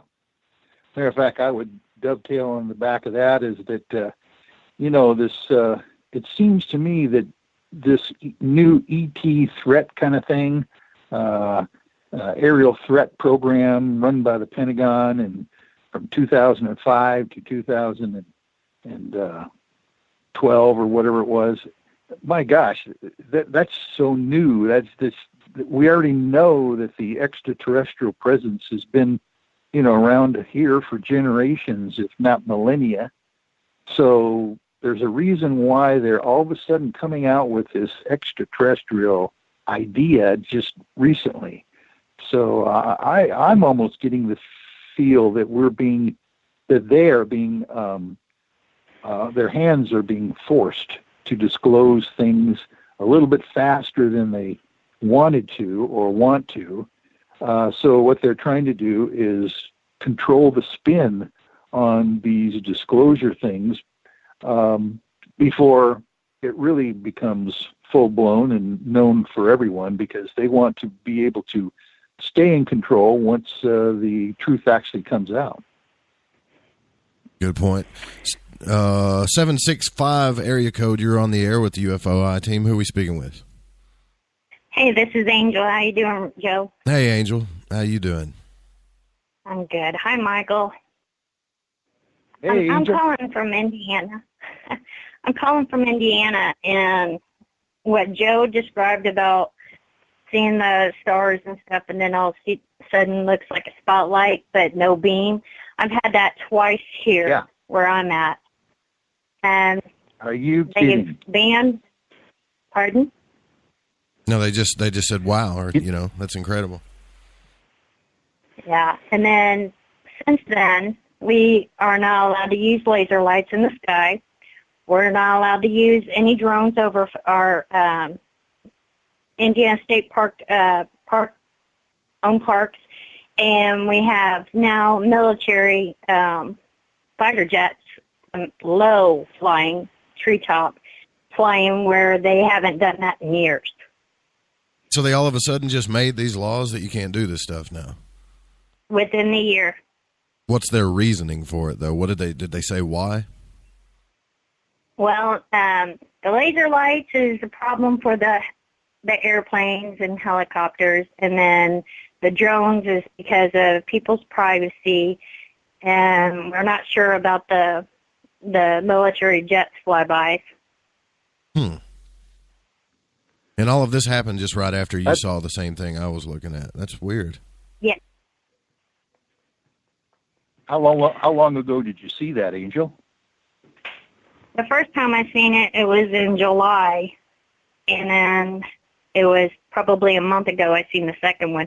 I videotaped the first one, and because it really was weird, and I never seen anything like that, and so I videotaped it, but it was on a phone, so it really sucked. But not, during that time, it was causing my dog to be violently ill every time one of those things popped up. Oh, great. Is that right? Interesting. Well, we would encourage you, obviously, if you have any video that is of quality, to send it, contact us on UFOiTEAM on Facebook, and we would like to put that up for you at least, and also on our website that's coming up as well, because those are fascinating things. If you captured anything like that happened to Joe, we would like to see it. Yeah, I would too. Because honestly... Okay, I uploaded it on my YouTube. I'll share it. Great, yeah, that'd be great. Because honestly, I've explained this to a lot of people, and no one's ever said they saw anything like it. So I'm dying to see if it was exactly like... And it may not be exactly... But hey, what section in the sky was it in? Do you remember? Was it like, what? It was in the east. It was in the east, okay. See, mine was more towards the center. Yeah, I was like, why isn't anyone else seeing this thing? Because it was around 4:30, 5 o'clock in the morning, and I was watching it. I was letting the dogs out, and I seen it, and I was like, I've never seen this before. And it had different lights, and then it like opened up like a eyeball of white, like it seen me. Like, that's what I was like asking in the chat. Did it look like an eyeball just opened up like a spotlight, but no beam or anything, like it seen me? That I noticed it. It freaked me out. And you're pretty sure it wasn't Venus? Because Venus gets pretty bright in the east in the morning, early morning. Yeah, Venus would be, from how I was looking at it, I know it's bright and it's huge. But this was off, looking at the east, but more towards the northeast, the way it came through. It didn't move fast. It was slow moving, and it actually moved. That's why I was like, that's not a planet, and it's no kind of aircraft that I've ever seen. And then when it like beamed the light, it looked like an eyeball opening, and it was white light in the middle of it when it wasn't like that. I was like, okay, what the heck? Yeah, I bet, Lee, you'd love to look at that and pick that apart, wouldn't you? I'd like to look at it, absolutely. It brings to mind, too, because I've seen quite a few pieces of space junk that'll be tumbling through space, in an orbit around our planet. And once you get out of the sun, or the Earth's shadow from the sun, it'll pick up the sun's rays and looks like it's flashing at you, or, in your direction. And then it'll keep tumbling and it'll disappear again. So I have seen a lot of things like that, but nothing exactly like she's describing. Cool. Yeah. Well, if you can submit that'd be great. I will. Thank you guys for listening. Fantastic. Got any other questions for the crew Thank here? you, Or do you Angel. guys got any other questions for Angel? I'm good. No, thank you for that report. Yeah, thanks Yeah, for that was calling, good. Angel. Okay, you guys have a good night. I'm going back to chat. All right, bye-bye. Well, that's cool. Finally, somebody is saw something similar to what I saw, you know. And Yeah. Another thing, too, is, and I want to ask you about this, too, because me and my father were out watching a meteor shower one time, and I saw a pretty dim, solid but dim light, very small, and it went across the entire, southern sky, the southern section of the sky, and I mean, it went from one end of the horizon to the next in about 15 to 20 seconds in a straight line, and I was like, "What?" I said, "Dad, you saw that, right?" And he goes, "Yeah, I seen it." And I said, "What the hell was that?" And he goes, "Well, that's a satellite." And I said, "You see how fast it was moving, right? It didn't have a tail on it or anything like that. You know, it was just a dot that moved across the sky." And he goes, "No, that was a satellite." And I said, "How could it be a satellite moving that fast?" He said, and this was his explanation, and maybe you guys can help me with this. He said, if the Earth is rotating one way and the satellite is going a different orbit, like going the opposite orbit, it appears to be moving faster than it really is from our perspective. Yes, and also, you know, how close in the orbit is it? I mean, the farther you go out, the slower the satellite's going to move. Closer into the planet the orbit is, the faster it's going to move. But 15 to 20 seconds, I've never seen a light cross from horizon to horizon in 15 to 20 seconds. Yeah, it was really fast. Satellite.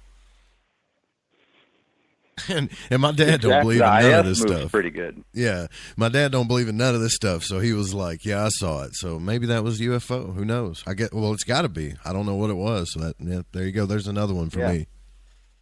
Mm-hmm. There you go. I got to compliment your dad on his discerning thinking, though. I mean, that is quite a explanation, and it's true.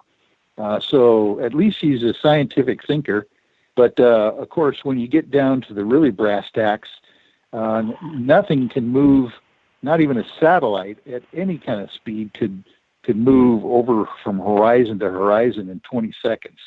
Matter of fact, as a good example, the images that Lee has put up for tonight's view by everyone, the aperture on that camera was open for 20 seconds.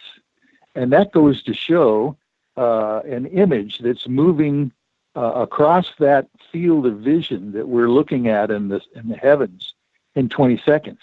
And it's not the entire field of vision. It's only a short field of vision. So that's how slow something can move that's not a satellite, just as a comparison. Huh. Well, it was in such a straight correct. line, man. That's why I thought it was a satellite. It didn't vary from its course. It looked like someone took a laser pointer, which it wasn't a laser pointer, and just moved it across a straight line, you know. It was was way up there. Well, it probably had a rendezvous or something, and it had a straight line to get there. So, do you guys get involved with the paranormal, or is it just strictly, ufology? I'll let Michael answer that one. Well, yeah, because I'm probably the more paranormal in the UFOiTEAM than others. Although we've got quite a few people that are into all sorts of interesting issues, but Bigfoot has fascinated me. The idea of ghosts, for instance, and what the heck happens to us after we leave this body. That fascinates me. Cryptids, of all sorts of kinds, Bigfoots and chupacabras, those kinds of things where normal, supposedly, people, some with scientific backgrounds and credible personalities are reporting all sorts of interesting phenomena during their lifetime. And matter of fact, if you strike up a conversation with the average person around you that you meet during the day, it's surprising how many people have seen something strange or have a story that they want to tell you just because you're interested in listening to their side of the story. I am constantly amazed at that. I gotta know, Lee. What do you think? What do you think about cryptids, man? You can be honest. Honesty is key here. All right. Well, you know, I'm an avid backpacker and have been backpacking for a long time. Pretty much grew up out in the woods. I've had a couple experiences that I can't explain with a possible Bigfoot. So you ought to hear this story. Always hope. Well, when I say honesty is key, I don't mean you're going to lie. What I mean is some people are afraid to say what they've experienced, or they're afraid to say they don't believe in it, and I'm not like that. And you don't have to be afraid of that here. That's all I'm saying. Yeah. Lee, would you like to relate to him? It sounds like we. Lee, would you like to relate to him your story? Would you like to hear one? Absolutely. Okay. So let's go to Foss River Road over here by Skykomish, up in just north of Seattle, hiking along this trail, this old railroad grade. And it was early morning, like probably 6 a.m. I like to be the first one up the hill a lot of the times. That way you're not trampled by other. So this probably was about 2,700 feet. So, you know, relatively low. And all of a sudden these huge rocks started coming out of the trees and hitting the trees next to me from above me. Like 6 or 7 big rocks, you know. And so I yelled up the hill, "Hey, stop it. I'm walking down here." And they all of a sudden stopped. But it wasn't like a real steep hill, like a rock fall. Mm-hmm. These were rounded rocks, you know, not like sharp, jagged rocks that would have come off a rock fall. And it wasn't that steep up the hill. And so later on, I thought, well, heck, that must have been a Bigfoot. Mm-hmm. So that was one incident that happened probably 3 years ago. Tell them how big the rocks were. Strongest man competition. Oh, really? That it had to be something huge. It had to be. These are probably about 35-pound rocks that were being hurled through the trees, smacking into trees. I mean, knocking the bark clean off when they would hit the trees around me. It scared me pretty good, like I said, but I didn't know exactly what it was until, you know, I still actually don't. It was just scary, and I won't forget it for sure. Yeah, that's one of those experiences that you can't explain really, but you're saying that you looked at the slope of the hill and it wasn't like an avalanche type situation where something came loose. It would have rolled a lot, maybe slower, maybe. Is that what you're saying? Oh, yeah, they would have rolled down the hill. They would not have been tossed. I mean, we're talking about from where I was, you know, hitting trees 20 feet above me, you know, where they would smack the trees. It was quite impressive to think that, you know, a rock like that could be just hurled like nothing, like a pebble. Here's where I have an issue, guys, with cryptids. And I'm not saying they're not real, okay? I'm not saying that at all, because I've seen some amazing stuff and had some pretty weird experiences myself. But a long time ago, and I've never told anybody this, but a long time ago, I had someone put me on a place in the woods, and I caught them pretty much hoaxing stuff, like archways and rocks. Caught them, you know. And I think it's every since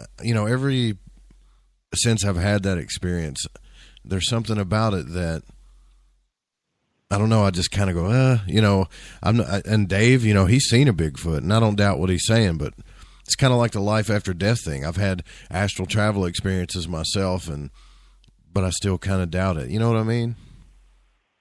Yeah, I know how you feel. You have to question it, question everything.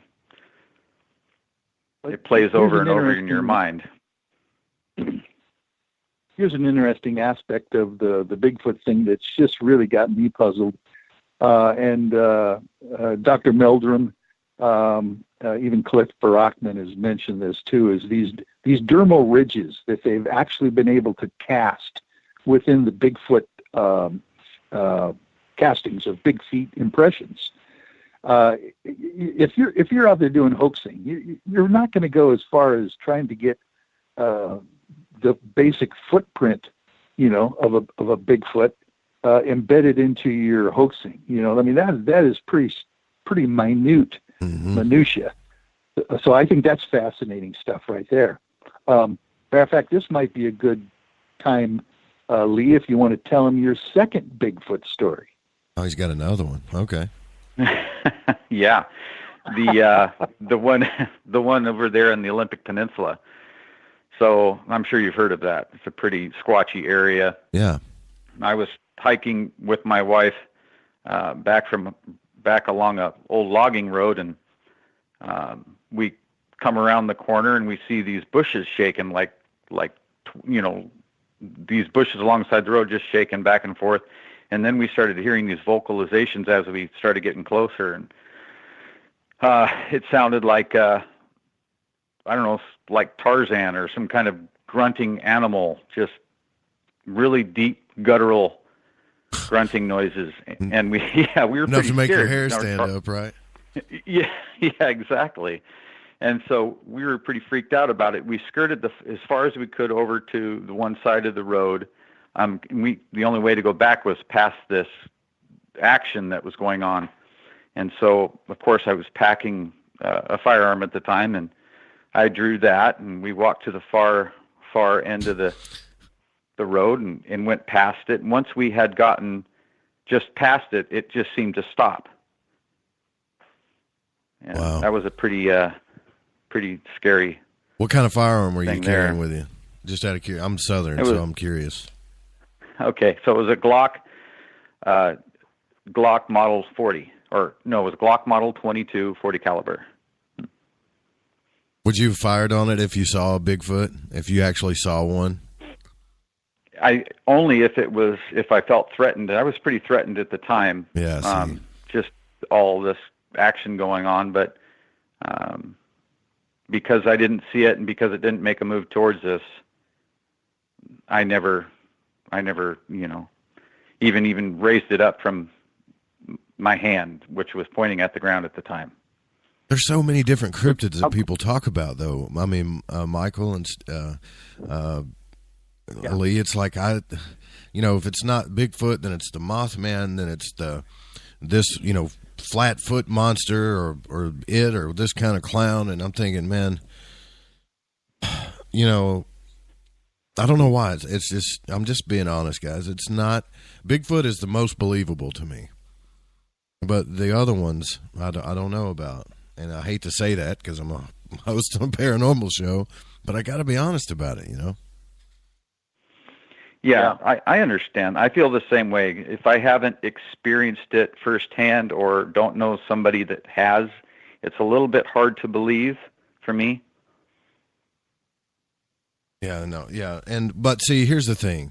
I had a lot of crazy stuff happen when I was a child. And then this is the next question I was going to ask you. Do you guys ever have anybody report of things that happen to children? Because I've got this theory that children get purposefully haunted on purpose to instill some type of fear program into us.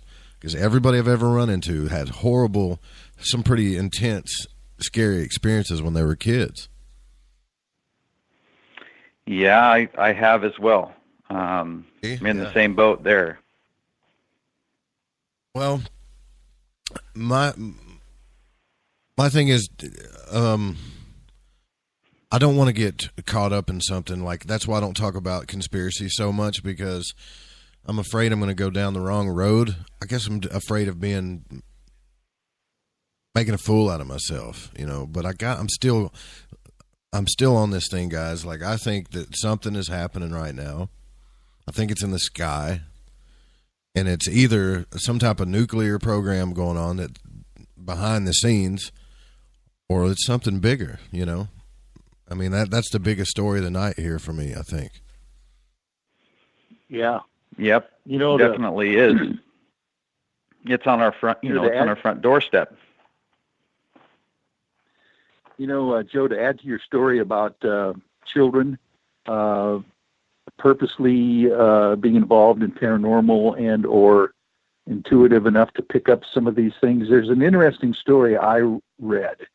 And it was about an actual FBI agent who's retired now, who gave us the story that during 9/11, just prior to the 9/11 towers coming down, there were children in different parts of the U.S. who were predicting that to happen, drawing pictures in class, telling their teachers that they shouldn't go into any tall buildings because they fall down a lot, those kinds of things. And he at the FBI was charged with following up on these interesting paranormal activity that children had reported prior to 9/11. And I have a feeling that children are much more intuitive as youngsters than we are as adults, and can track and feel these kinds of things and or potentially perceive things that we can't perceive as adults. That's what I'm seeing with some of these young people out here. It's fascinating to think that when we were children, we had much more powers than we do now as far as intuitiveness and clairvoyance or those kinds of things. Yeah, there's something there. There's definitely something there, man. I just can't put my finger on it. And that's the whole problem with this whole thing is I've been digging for night after night, especially after the Hawaii thing. And there's plenty of articles out right now. You can look at it yourself. The failed nuke attack on Hawaii it's not a hoax. Some guy named Jim Stone is talking about the submarines again. There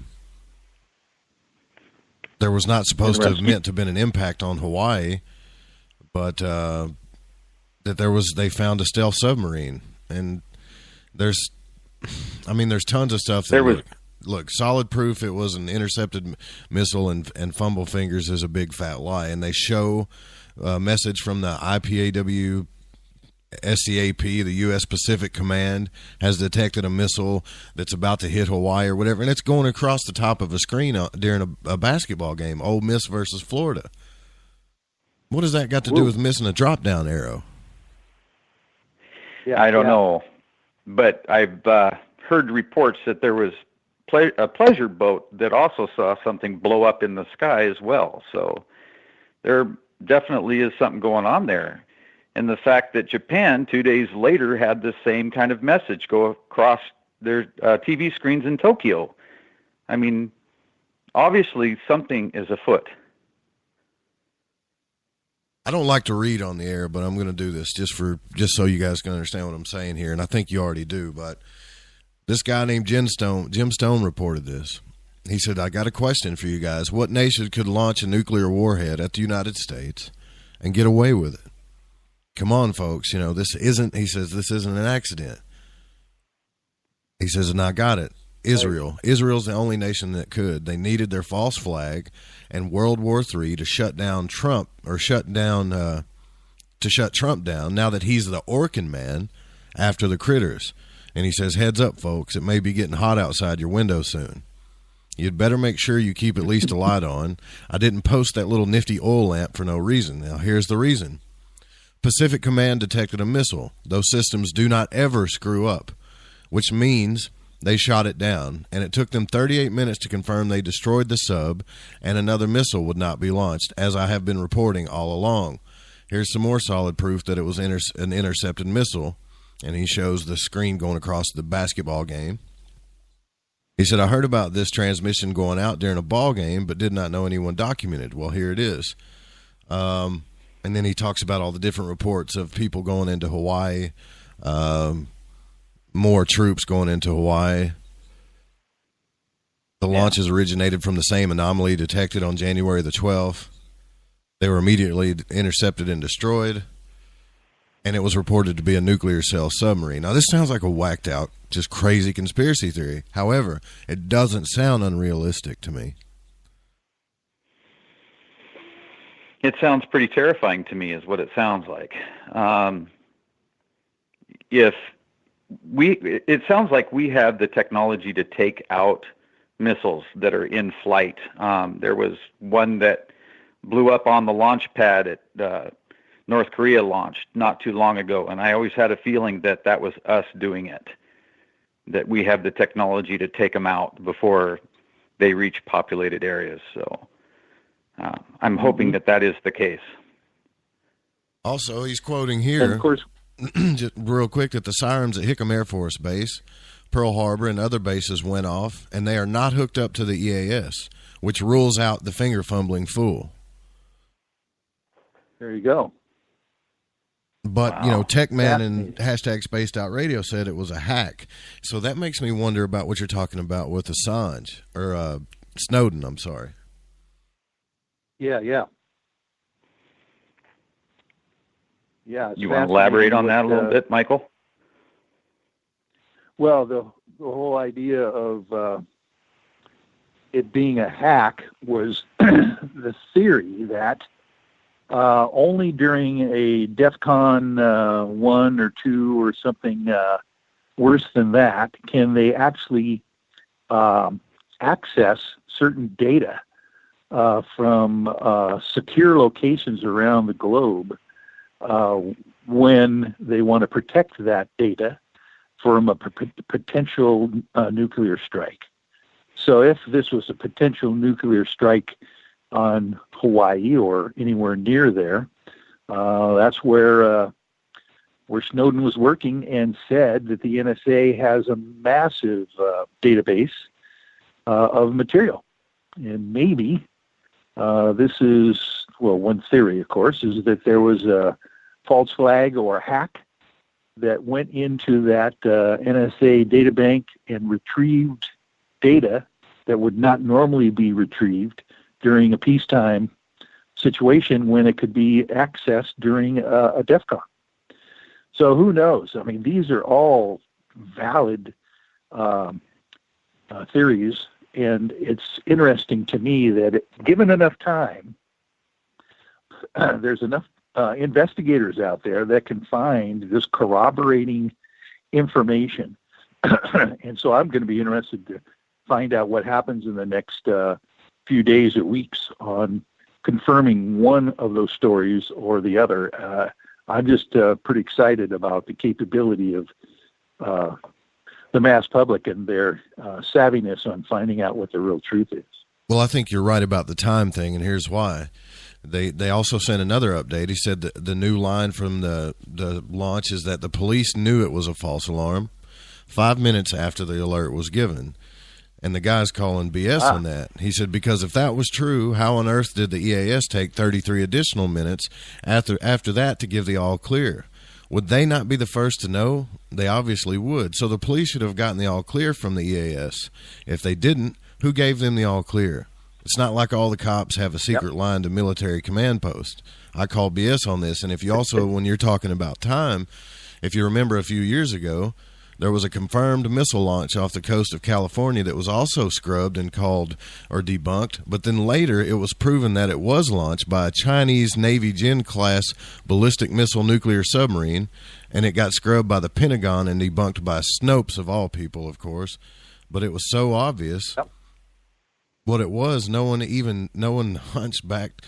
And he said no one even a hunchbacked Emma believed that the Pentagon is that's what happened. So basically, yeah, if we stay on top of things, given enough time, we can probably prove some of this. But what happens is they get out on, they get us with the distractions. They get us off that course, And this is why I'm proud of Dave, because everybody's like, okay, Dave, would you stop talking about the Tom DeLonge thing? And he knew that too. He knew that, they can get you off course. So he just stayed on it. And eventually, some of the stuff started coming to light about the videos, and I mean, not to mention, John Lear is going to try to pick everything apart, but. Yeah, he was one of the first ones to jump on that discerning bandwagon and say that this doesn't look like real gun camera footage here.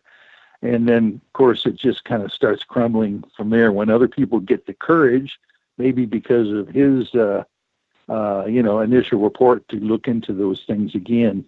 So it's really amazing out there what we've got as far as technology.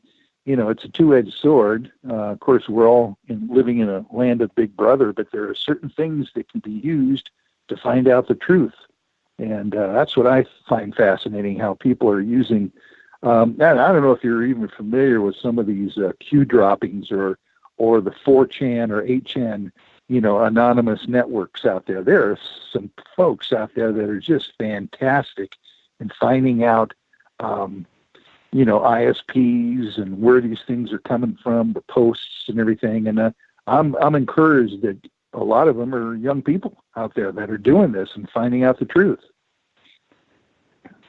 Yeah. What if there's cell? Go ahead. Well, here's my whole thing about this. To be able to say,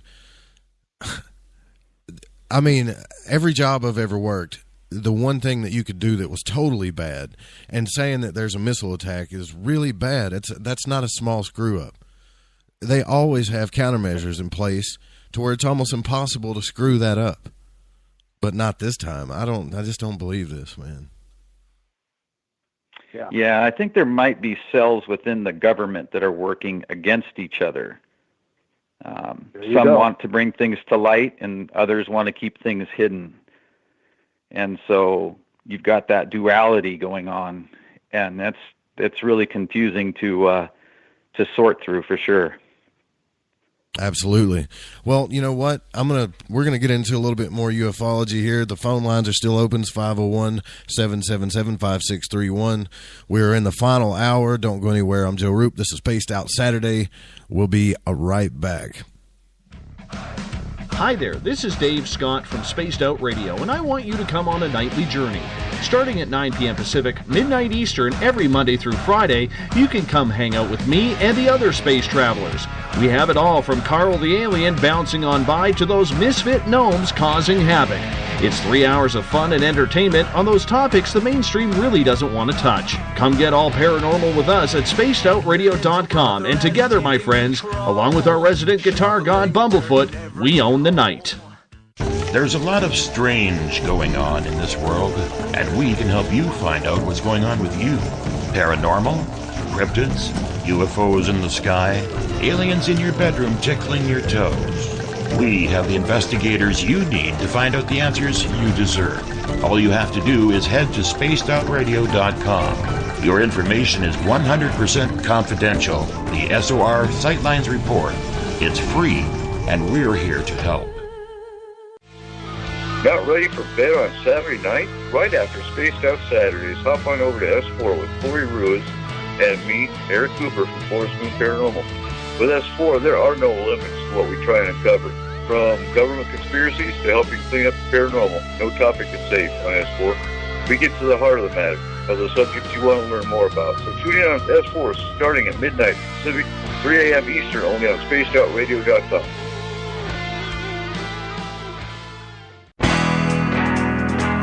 There's stories, then there's the truth. Do any of us really trust the news anymore? This is Jamie Sexton, owner of Rebel Planet News. The third Thursday of every month, I appear on SpacedOutRadio.com to bring you the truth you deserve, without mainstream media lies or alternative media fear-mongering. We'll get to the heart of the story and deliver the truth you're seeking. So come join us here for the Rebel Planet at SpacedOutRadio.com.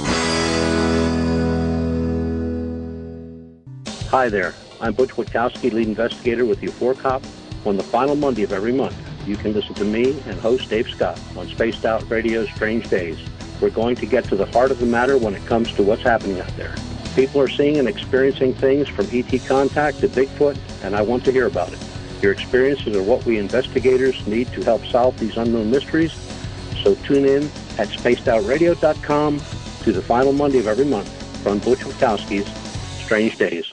This is Eric Markham, news editor for the Spaced Out Radio's The Encounter Online. We have put together a great team of writers and journalists from all over the world to bring you top-quality paranormal stories, from alien encounters to the latest conspiracies. You won't find any of that fake news here. True stories and top-notch reporting as we look to bring these experiences to the mainstream. The Encounter, online, only at spacedoutradio.com. Do you want to know the truth? Do UFOs exist? Are aliens real? Are the governments hiding the biggest secret in history? We're UFO seekers, and we're on a hunt for the truth. Subscribe to our YouTube channel and follow along with us as we journey across the United States, visiting UFO hotspots and alien hotspots, trying to document the UFO phenomenon. Catch us on Spaced Out Radio every third Monday of the month as we discuss Area 51, UFOs, and more. And also, don't forget to subscribe to us on YouTube. Become more intimate and interactive with Spaced Out Radio. Join our Space Travelers Club with your new membership. For $5 a month, we'll provide you with special access to the website, monthly prize draws from books to psychic readings, along with monthly newsletter, private interviews, and more. Sign up today to be part of Spaced Out Radio's experience. Looking for a place to advertise at a very reasonable cost? Look no further than Spaced Out Radio. Spacedoutradio.com has an advertising tab that you can click to check out our daily, weekly, and monthly packages to play on the radio, or our website including social media. From commercial spots to banners, we have it all. Check out our competitive pricing today. Don't have time to listen to Spaced Out Radio live? Wherever you are, the car, the office, the shower, or even if you're traveling, we're right here for you. Each Spaced Out Radio show can be found on iTunes, TuneIn, and on our YouTube channel, Spaced Out Radio Show. It's the perfect way for you to catch up on our shows.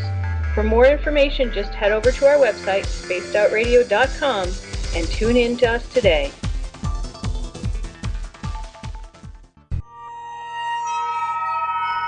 You hear footsteps in the empty room above you. A rocking chair begins rocking by itself. Don't be afraid of the things that go bump in the night. Reach for Spirit Storybox, the iPhone app the Huffington Post UK called the only ghost hunting app you will ever need. Spirit Storybox. The spirits are telling their stories. Are you listening? Visit purpleplates.com today. For over 40 years, the Purple Energy Plates have been delivering amazing results for their many customers. Inspired by the great genius Nikola Tesla, the harmony, healing, and energetic effects of the plates have proven over and over to be beneficial and often miraculous to thousands of customers. Check their site for daily specials and choose from their many energy products. You won't be sorry. Visit them today at purpleplates.com. It's Cosmic Sundays with me, Elizabeth Anglin, in Cosmic Passport. Let me take you down a 3-hour spiritual journey where we will get into everything from ET contact to Psychic Sundays. It's a journey of listening and learning together with some of the best professionals in their fields. You can tune in to Cosmic Passport at spacedoutradio.com every Sunday, starting at 9 p.m. Pacific, midnight Eastern.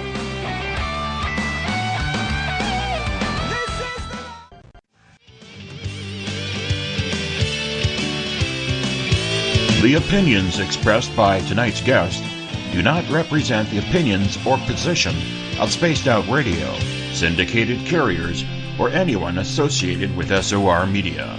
Listener discretion is advised. Want more information about our programming? Check out spacedoutradio.com. You can follow our host, Joe Rube, on Twitter at Lighting the Void. Call in to tonight's show at 501-777-5631. Now, entering the radio ring from Arkansas, Spaced Out Saturday host, Joe Rube. Welcome back to Spaced Out Saturday. I'm your host, Joe Roop, and we are here with the UFOiTEAM. We're here with the paranormal lawyer, Michael W. Hall, the videographer for the UFOiTEAM, which is Lee Strauss, and also I have called in the residential Spaced Out Radio scientist who's hard at work, Eric Markham, to help me talk about some of this stuff. Don't forget, after the show, S4 is going to be live on the Fringe FM as well and on spacedoutradio.com tomorrow night. Elizabeth Anglin will be on with Psychic Sundays. Thank you all for tuning in. The number is 501-777-5631 to call in. So if you call and nobody answers, that's probably because we're on the line with somebody. Don't forget, go to GoFundMe.com/WeOwnTheNight to help support the radio station on our journey into more terrestrial stations. We can really use your support there. And as well, I want to tell you guys about next Saturday. I did this because all of you have asked for it. I've gotten several emails. I've gotten several messages about it. Jordan Maxwell is going to come back and finish his story as promised, just because that's what you asked for. And I think that's going to be cool too. So make sure you come. I was going to say stick around, but that's a week away. So make sure you come next Saturday, as Jordan Maxwell is going to come back, and we're going to do the reckoning of aliens among us. Now, I don't know. Are you there, Markham? Can you hear me? Yeah, I'm here. What do you think about all this, brother? I'm just curious. Yeah, I just saw the post about the Israeli mini sub being the thing that launched the missile at Hawaii. And yeah, I don't know. It just seems like when anything like this happens, so much crap gets put out. Mm-hmm.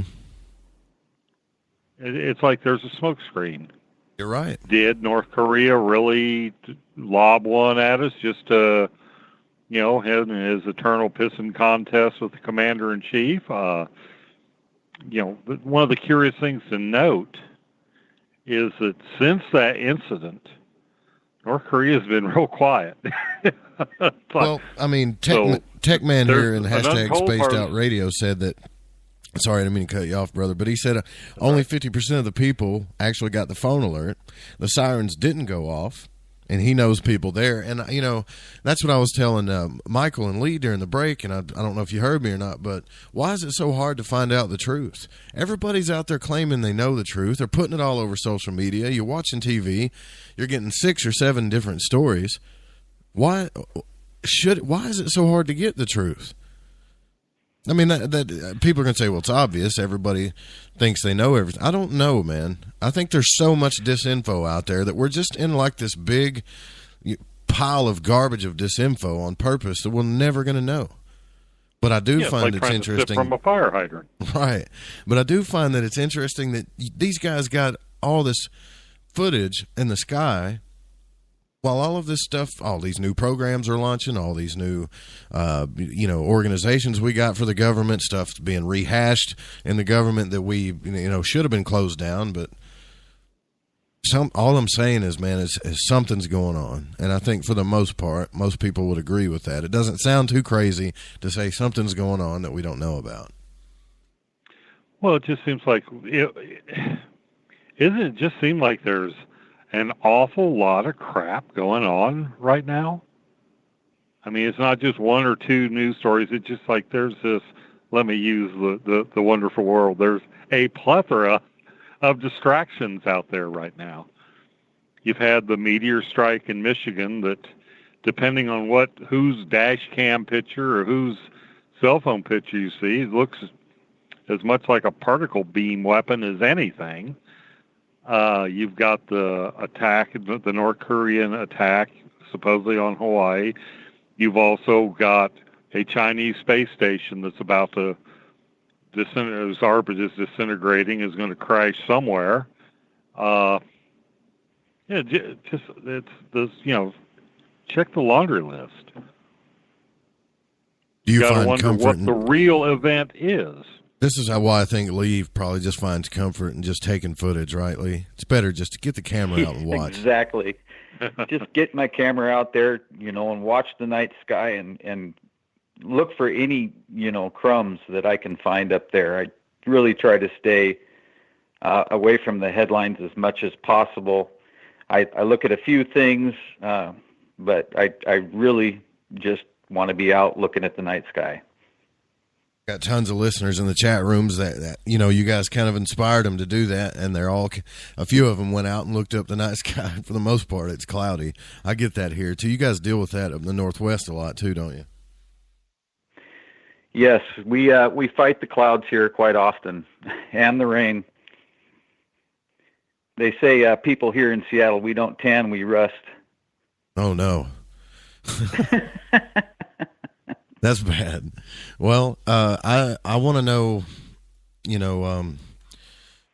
your plans for doing this, Michael, is because like you said, there's so many teams out there. I've never known one that had a paranormal lawyer on it, by the way, but your plans, is it more of an investigative team or just an evidence gathering team? Michael? Did we lose Michael? Uh-oh. Well, I can kind of jump in here a little bit on that. Call him back. We have quite a few experiencers in our group that have been abducted, and one of our thoughts is that if you get enough experiencers together, you might have a chance at seeing things more often. Yeah, that's true. That makes a lot of sense. The more the merrier, right? Yeah, and you think you get to a critical mass where they're going to say, hey, let's check out what's going on over here. We've got all these people that we've abducted, and why are they all clustered together? So that's one of our thoughts. I'm trying to get Michael back on the line here. I told you guys I was going to push the boundaries of the internet here. And, down here in the South, we run our internet with chicken wire. So, you can only expect so much broadband through that. I hope his phone didn't die. Now, he had it plugged in. Yeah, I know maybe he'll call the station phone back. Well, anyways, yeah, so we're going to try to get Michael back on the show here, but I think that this footage is amazing. If I had the money right now, I would go out and buy. I would just tell me all the specs and go out and get it, because this is some really good footage. Take a look at the Luna cameras as well. They shoot full color night vision. It's pretty spectacular what they can do, as well as just your regular point and click. If it's a DSLR, you can set it up on a tripod and start taking photos of the night sky tomorrow. Yeah, some of the newer ones have, I'm thinking Canon, I wouldn't use a D60 like mine because the white noise filtering was, way behind, but some of the new ones like the T6 eyes and T5 eyes, you can set a film speed in the thousands. Yeah. And they have white noise filtering that's just unreal, like 25,000. I've been looking at them because I like my D60s, but they're 6.3 megapixel. They're about 12 years. I don't think they've made that camera for about 12 years. They're bomb-proof DSLRs, and they're great for your regular daytime, sunrise to sunset photography, but anything night sky or after dark really need to bump up to like a T5, T6. And I'm not endorsing Canon. It's just their controls are what I've gotten used to using through the years. So I tend to gravitate toward the camera that is one of the familiarity with your gear. I'm sure you can back me on this. You don't want to go out there with this piece of camera equipment that you haven't used enough to be instinctive with, because you're going to miss your shot every time. It's like, oh, God, where's that adjustment? Where's that button? Yeah. Yep, that's why I always try to go out before it gets dark and get everything dialed in before nightfall, just to make sure everything's set up correctly. The 717 area code, who's on the air with us right now? Hey, Joe, it's Tech Man calling in. Hey, what's up, Tech Man? Yeah, I wanted you to call in and tell us what you heard from Hawaii about that.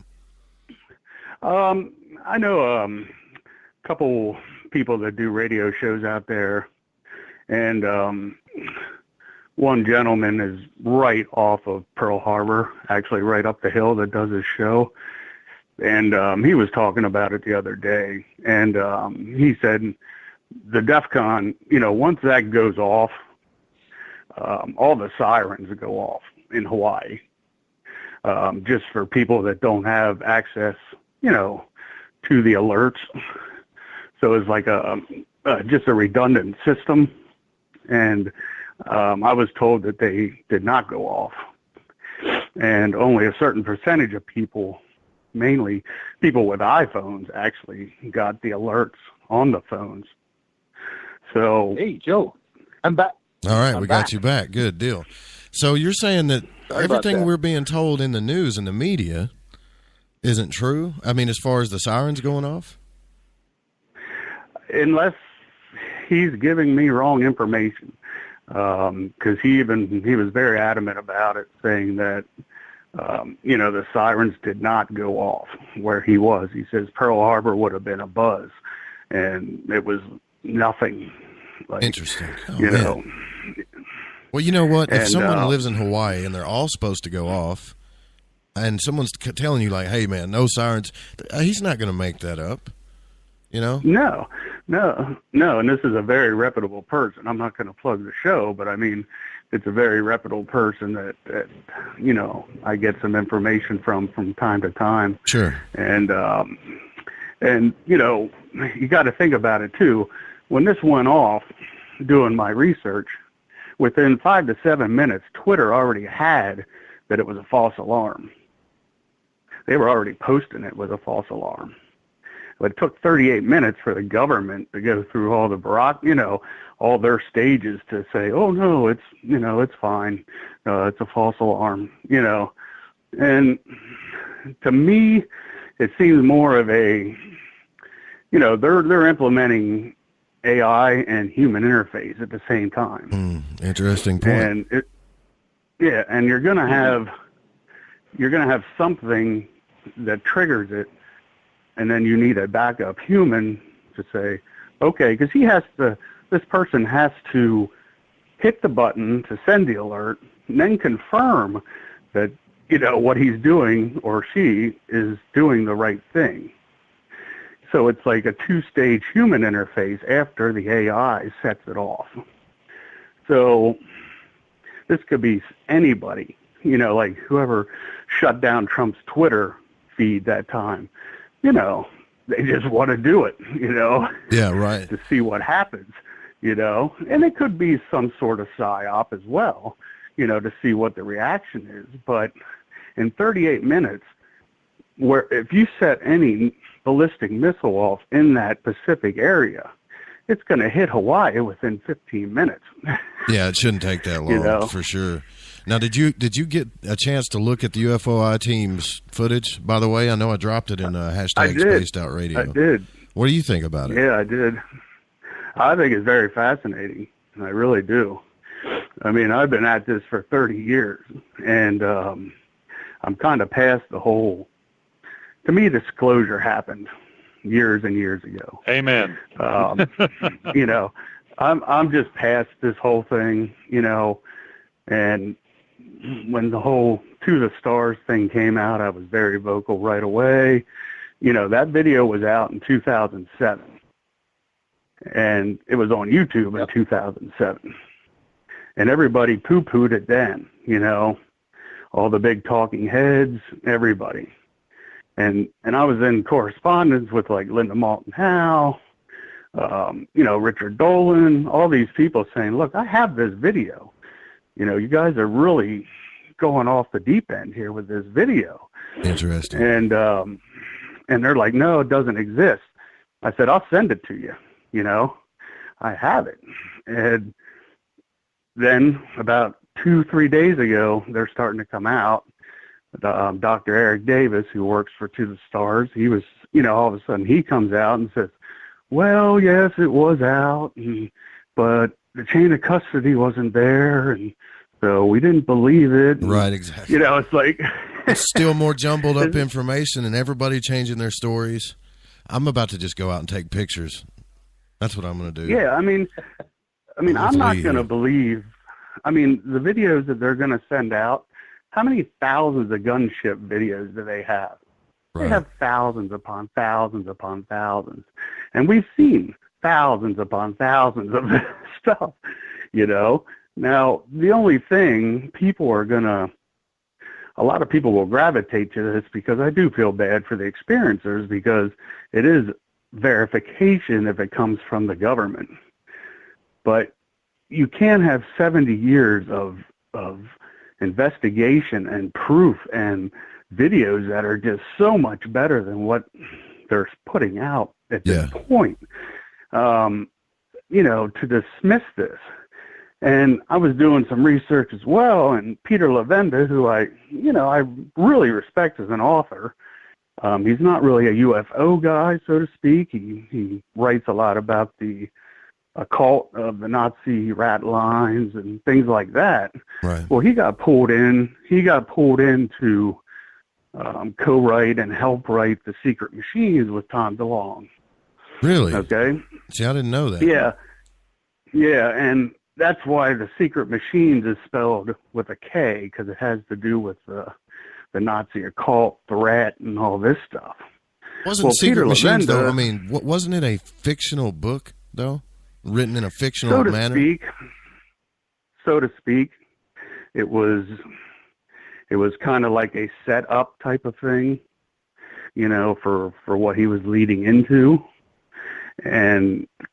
But Peter Levenda, during his interview, the guy he was interviewing said, what about all these other videos? And Peter Levenda says, we have to wipe everything out for the past 70 years and just go with To the Stars, because we have the chain of custody and this and that and where it comes from. So they want to set up this narrative on their own. That's what Lee was telling me during the break. They want to control the narrative. Yeah, and you can't do that. You can't have one entity telling you what's true and what isn't, especially when a lot of independent researchers, just because we don't travel the circuit doesn't mean we don't know what's going on, And we can call people out left and right, and then we're going to be called the shills, Right. They're almost trying to flip-flop the narrative, where all of a sudden now we have to believe the CIA. Now you can't tell me Luis Elizondo walked out of the CIA with a tape under his arm.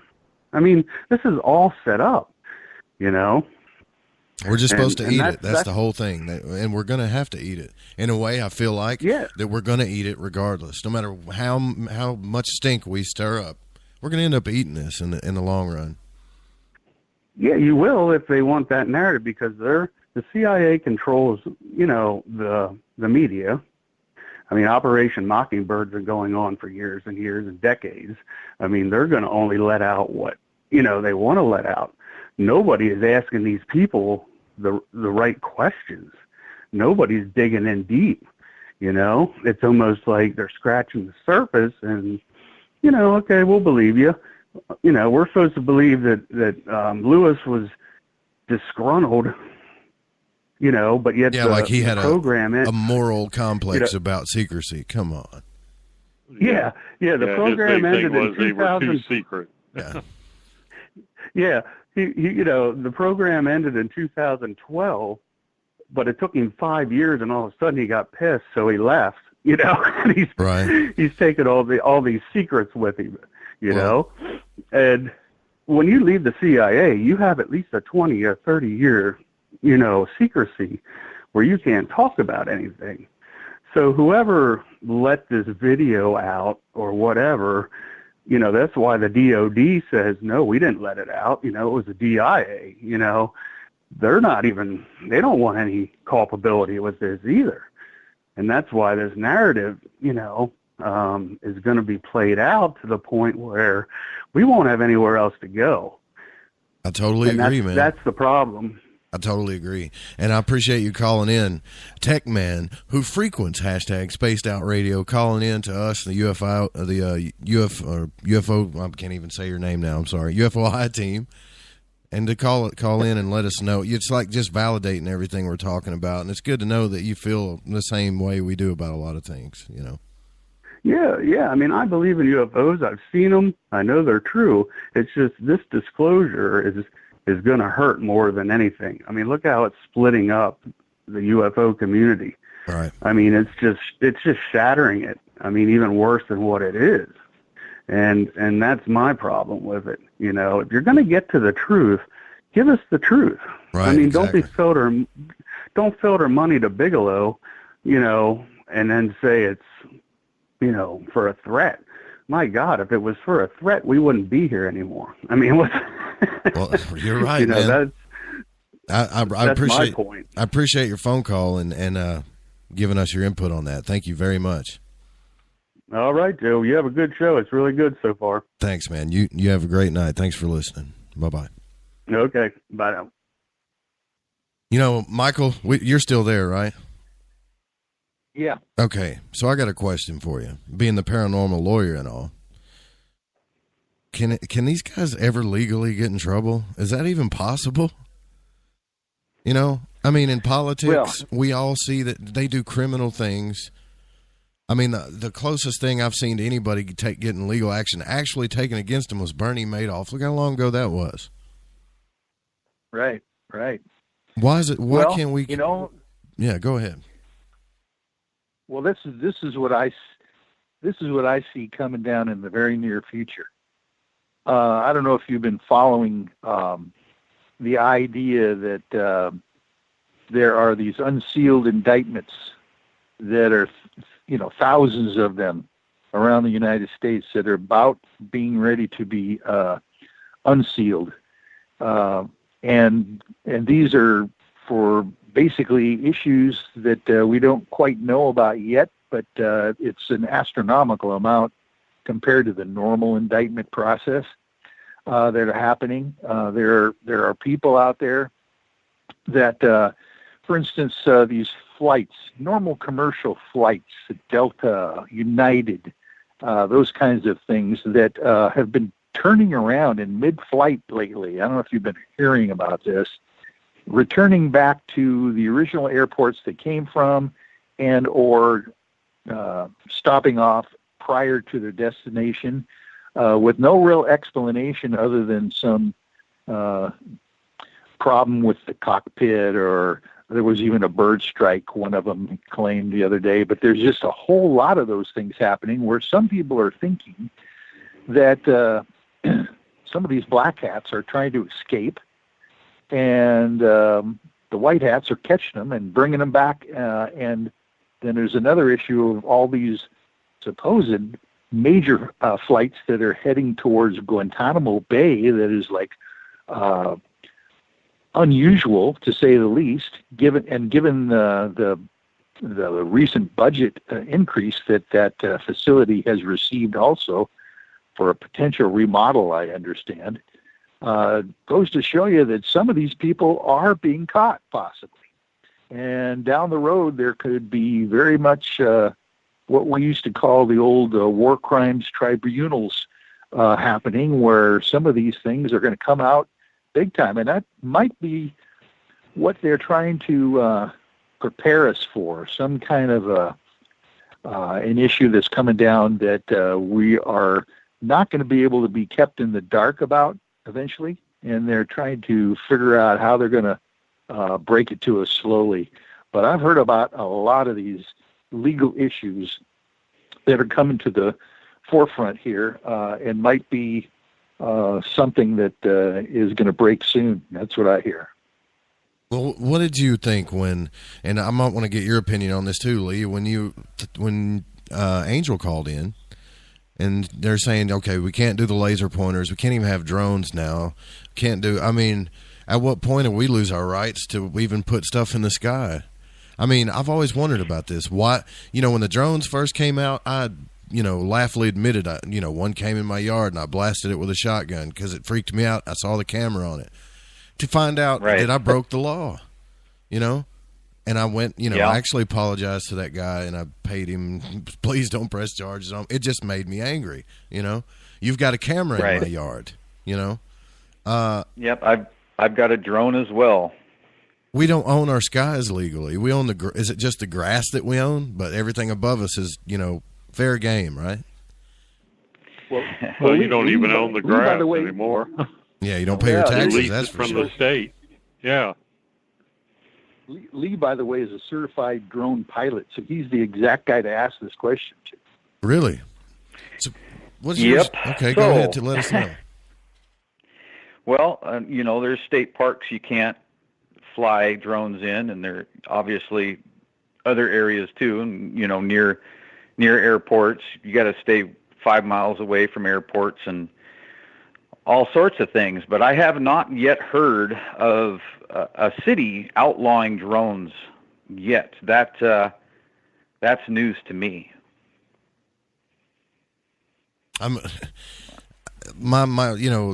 My question is like, we pay property taxes. We pay a lot of taxes, guys. We pay tons of taxes, but we're not allowed to. Number one, apparently she's not allowed to even point a laser pointer in the sky or something around her yard or wherever. And number two, if someone comes into my yard with a camera, okay, I can't do anything about it. How can that even be right? It doesn't sound right at all. I think the city sends people out to assess people's homes all the time without people knowing about it, taking pictures in your yard and so forth. So it can't be illegal. If you catch them, I'm sure you can tell them that they don't have any right on your property, but they're just going to say, well, they have every right to be there because they're part of the government or whatever. Right. And so back to what you were talking about, Michael, what I feel is impossible for people that's high up in political office, I really feel like they're untouchable. And a lot of us do. You're saying that that's not necessarily true. With the right evidence and the right people behind it, we can get them for stuff all the way up to the executive office. Well, that the whole Watergate thing with Nixon kind of proved that to a lot of folks, throughout the process, is that even at the highest level of government, there are interesting things that can bring the whole system down. Matter of fact, I just saw the latest version of the Post movie that just came out this last week. Oh, I want to see and that. In the end of it's a good movie. You're not going to spoil it, are you? Kind of. No, I won't. But right. But at the end of that movie, they actually make an allusion to the Watergate break-in in the film, and the fact that the powers that be that were trying to keep control of the government, like overnight almost, came tumbling down. So that's just an old-fashioned example of what's possibly going to happen here in the near future with these currently sealed indictments. They're going to be coming to the fore here soon, and or some of these QAnon posts about what's actually been happening behind the scenes that people are putting the dots together. So it's possible. It's possible that a major percentage of our elected officials will be potentially put on notice that they can't do what they've been doing. And I'm kind of interested to find out how the democratic process works if that happens, because it's going to be a fascinating time to be alive, that's for sure. We're also in a different area of technology, too, back and forth between Nixon and now. They can hide and destroy so much evidence so much faster, especially with the cloud technology, and unless somebody like, Snowden or Assange gets their hands on it, and you see what's happened to these guys, it just seems like we're in a different era. No, you're right. But the fact that potentially a presidential election that we just had was affected by WikiLeaks data dumps. That's right. Yeah, kind of goes to show you that you never know what's just around the corner, what revelations will be leashed upon us or leaked upon us that will change the whole scenario and the whole story. I'm kind of excited to see what's going to be happening here because, as a lawyer, what should be happening when the law is skirted, but you don't know if it's actually going to happen, like you say, with the political connections that some of these people have. But I think more and more is going to come down the pike here very quickly. All right, so here we go. I've got the perfect scenario here, okay? And I want to know what we're going to do. It's us four. You got me, just a regular dumb Southern Joe. We got a lawyer. We've got somebody that's good with drones and video cameras, and we got a scientist. We're all sky watching. The UFO lands. Aliens get out of the thing. What are we going to do? Who do we report to? You actually get some real, I want to know, because you guys seem really intelligent. What would you do with that footage? What would you do with that evidence?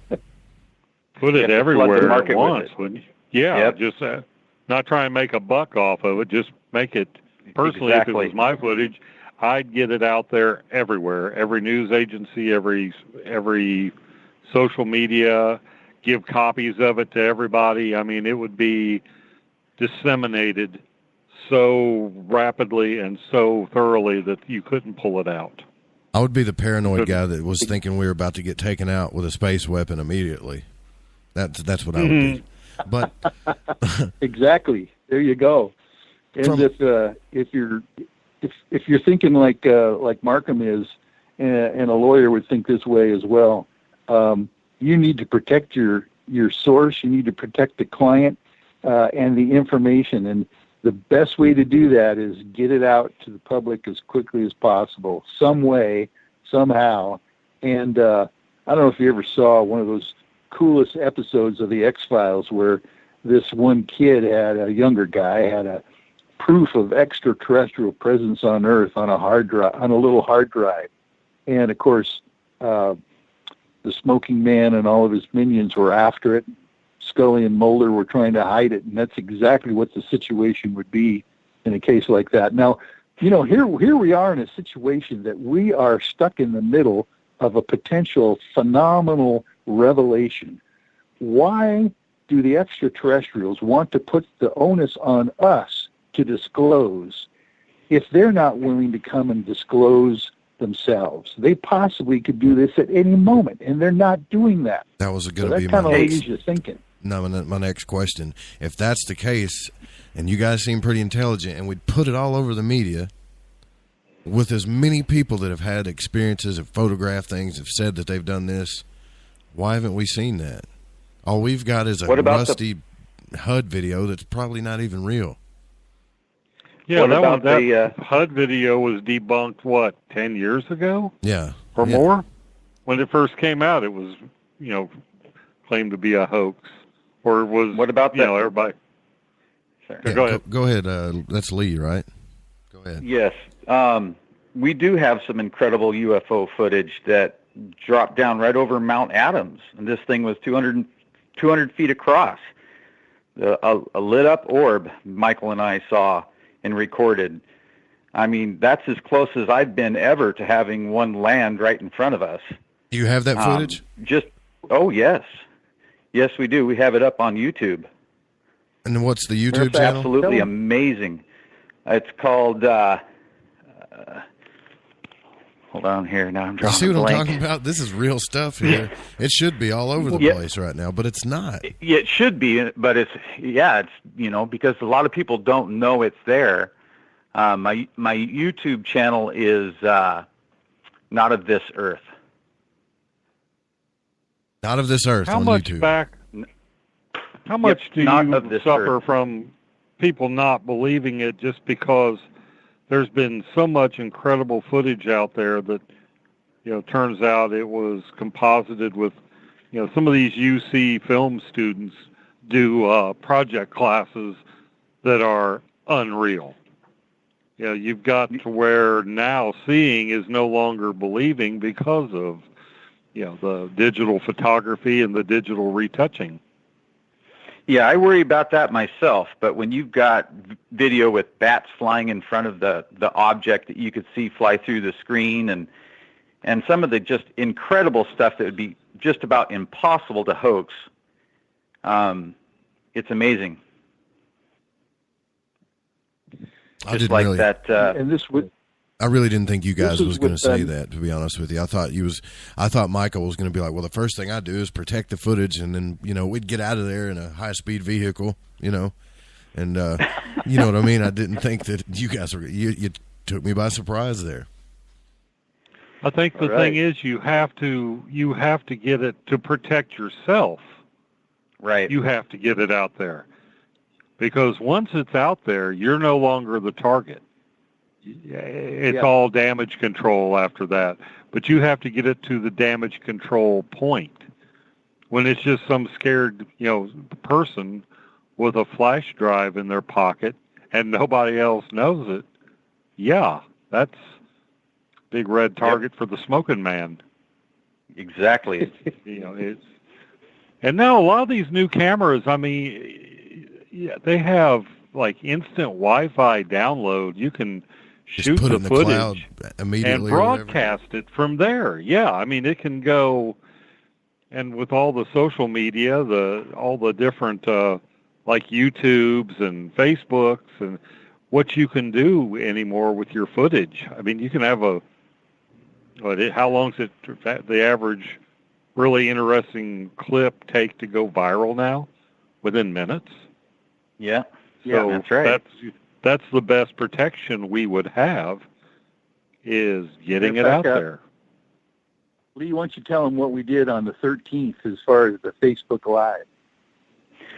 Yeah, so Michael had his iPad out there, and we hooked up to Wi-Fi, and we had all my camera gear set out, and the fire was behind the cameras, and we sat around the campfire and watched the sky for 4 hours.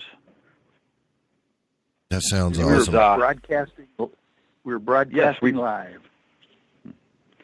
Yep. That's the best way. Once you catch something and you've broadcasted it live while you're, watching, who's going to be able to take it out? Well, you guys will have to forgive me because I don't get chances to talk to lawyers without getting a bill in the mail, so I'm asking questions, for my own reasons. It might be a little selfish, but another reason why I ask is a friend of mine, Orville from Board Camp Crystal Mine, they've had some experiences out there, and every TV show under the sun's going down there, and, everybody in the world is making money off this guy except him. At some point, getting a lawyer wouldn't be a bad idea, when you're having these types of experiences. Yeah, I'm definitely. Go ahead, Michael. No, go ahead. Finish your thought. Oh, I was just saying, my game is not to make money off this. I actually, money is not my thing, man. I just want to get this information out to the public, and have, just people should stop being ridiculed for the things that they see in the sky. That's my point. Yeah, this guy's a good-hearted dude, and it's. I wish, and I don't know this for a fact, but he told me that a major UFO organization sold his contact information, just his contact information, for like $3,000. Isn't that crazy? Yeah. Well, you know what? Well, that makes you, when you hear something like that, then you see somebody going all mercenary like Tom DeLonge, you can almost see where they're getting at. If somebody's going to get, make some money, I'm not going to be the last one. This guy is the gatekeeper to this amazing footage, or this, this amazing area, and basically not getting a dime, and he's being, the parasites are what's living off of, he's just being attacked by parasites. That's wrong. That is wrong. What was you going to say, Mike? Well, I was going to bring up an issue that I had thought about in that same vein about, how to protect yourself when you've got fantastic information that you want to disclose eventually. Say you're a potential whistleblower, but you don't want to lose your pension. You don't want to put your children, your young kids in danger by coming out and saying anything. I've often thought as an attorney who does estate planning tools like wills and trusts and, things like that, is that I decided I'd come up with something called a disclosure trust, where people can actually preserve secrets or trade secrets or fantastic information that they've been able to glean throughout their careers in a trust that a trustee is named in the trust to deal with the information at a certain period of time after their death. And there's certain ways you can deal with that information at the time to make it go viral immediately, and protect it. We've got offshore, data retrieval programs that you can use and all sorts of stuff to keep this stuff secret until the time comes to disclose it. And I often thought that would be very helpful for folks out there that, they're not going to make a buck during their lifetime, but maybe they want to disclose something upon their death. That's a really good idea. Maybe you do know what you're doing after all, Michael. Who knows? Well, I'm looking forward to this, guys. I wish...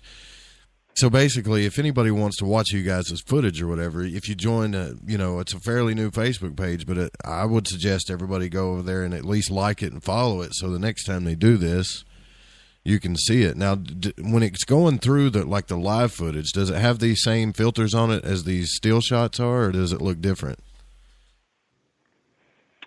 Lee, you want to explain that? Okay, well, Michael uses his iPad camera. So all he's doing is then taking it up to the screens that I have, the 7-inch screens that I have mounted to the cameras.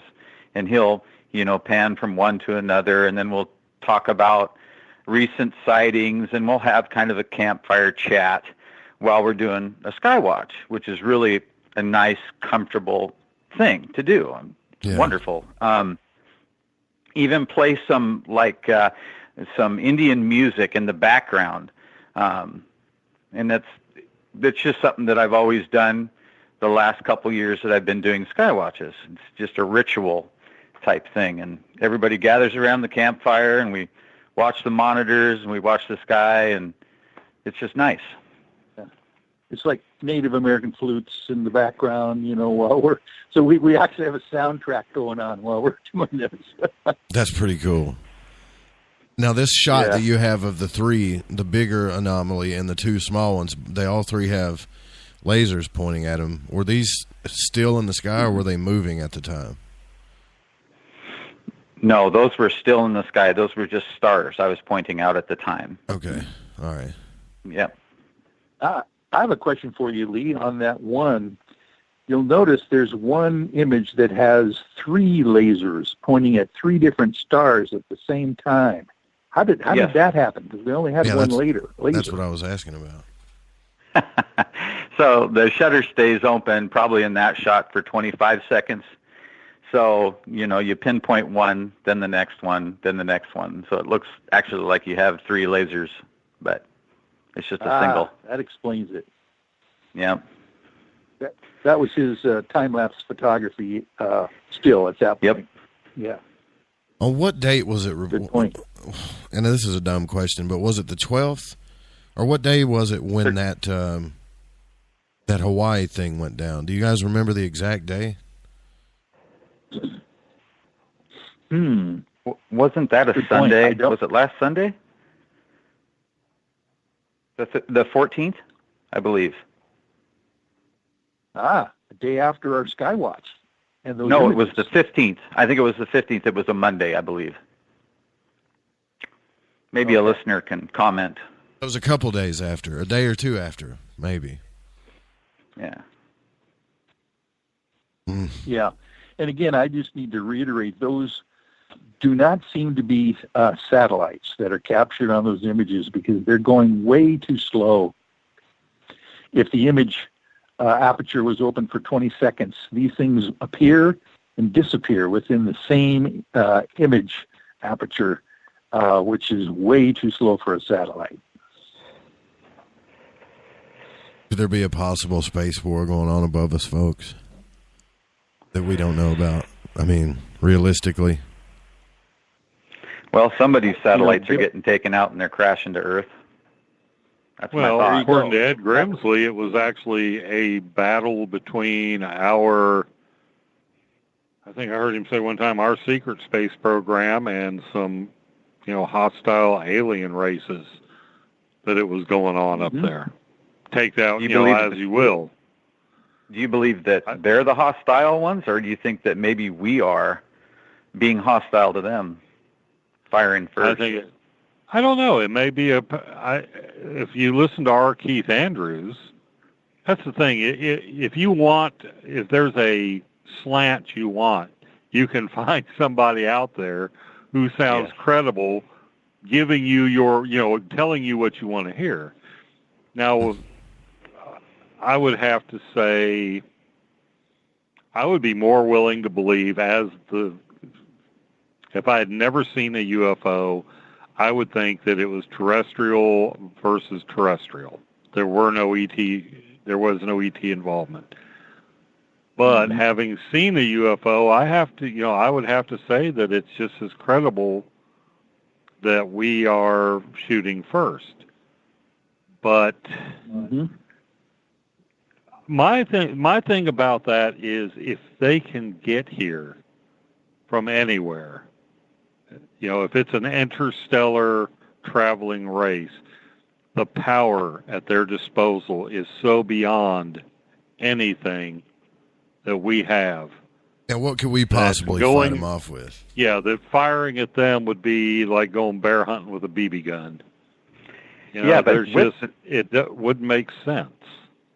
With that, though, if they would have to have conquered war and all of that stuff on their planet to be able to have the technology to go to other planets. I mean, a warring species would not make it off world as easy as a species that did not war together or against. Well, yeah, if you look at what we spend, just what one nation on this earth spends on war making and war material, if you had a race that was unified, that said, hey, let's go see if there's anybody else living out there, and redirected all that effort and all that money into space travel, technology, God knows what you could accomplish. And it probably wouldn't take that long. I mean, it wouldn't take centuries to conquer this. There's probably some schoolboy in India right now that's already figured out how to break the speed of light barrier, but because he's a schoolboy in India, nobody knows that. That's just where if it was a unified world, under the right kind of, I guess you'd have to call it a theocracy.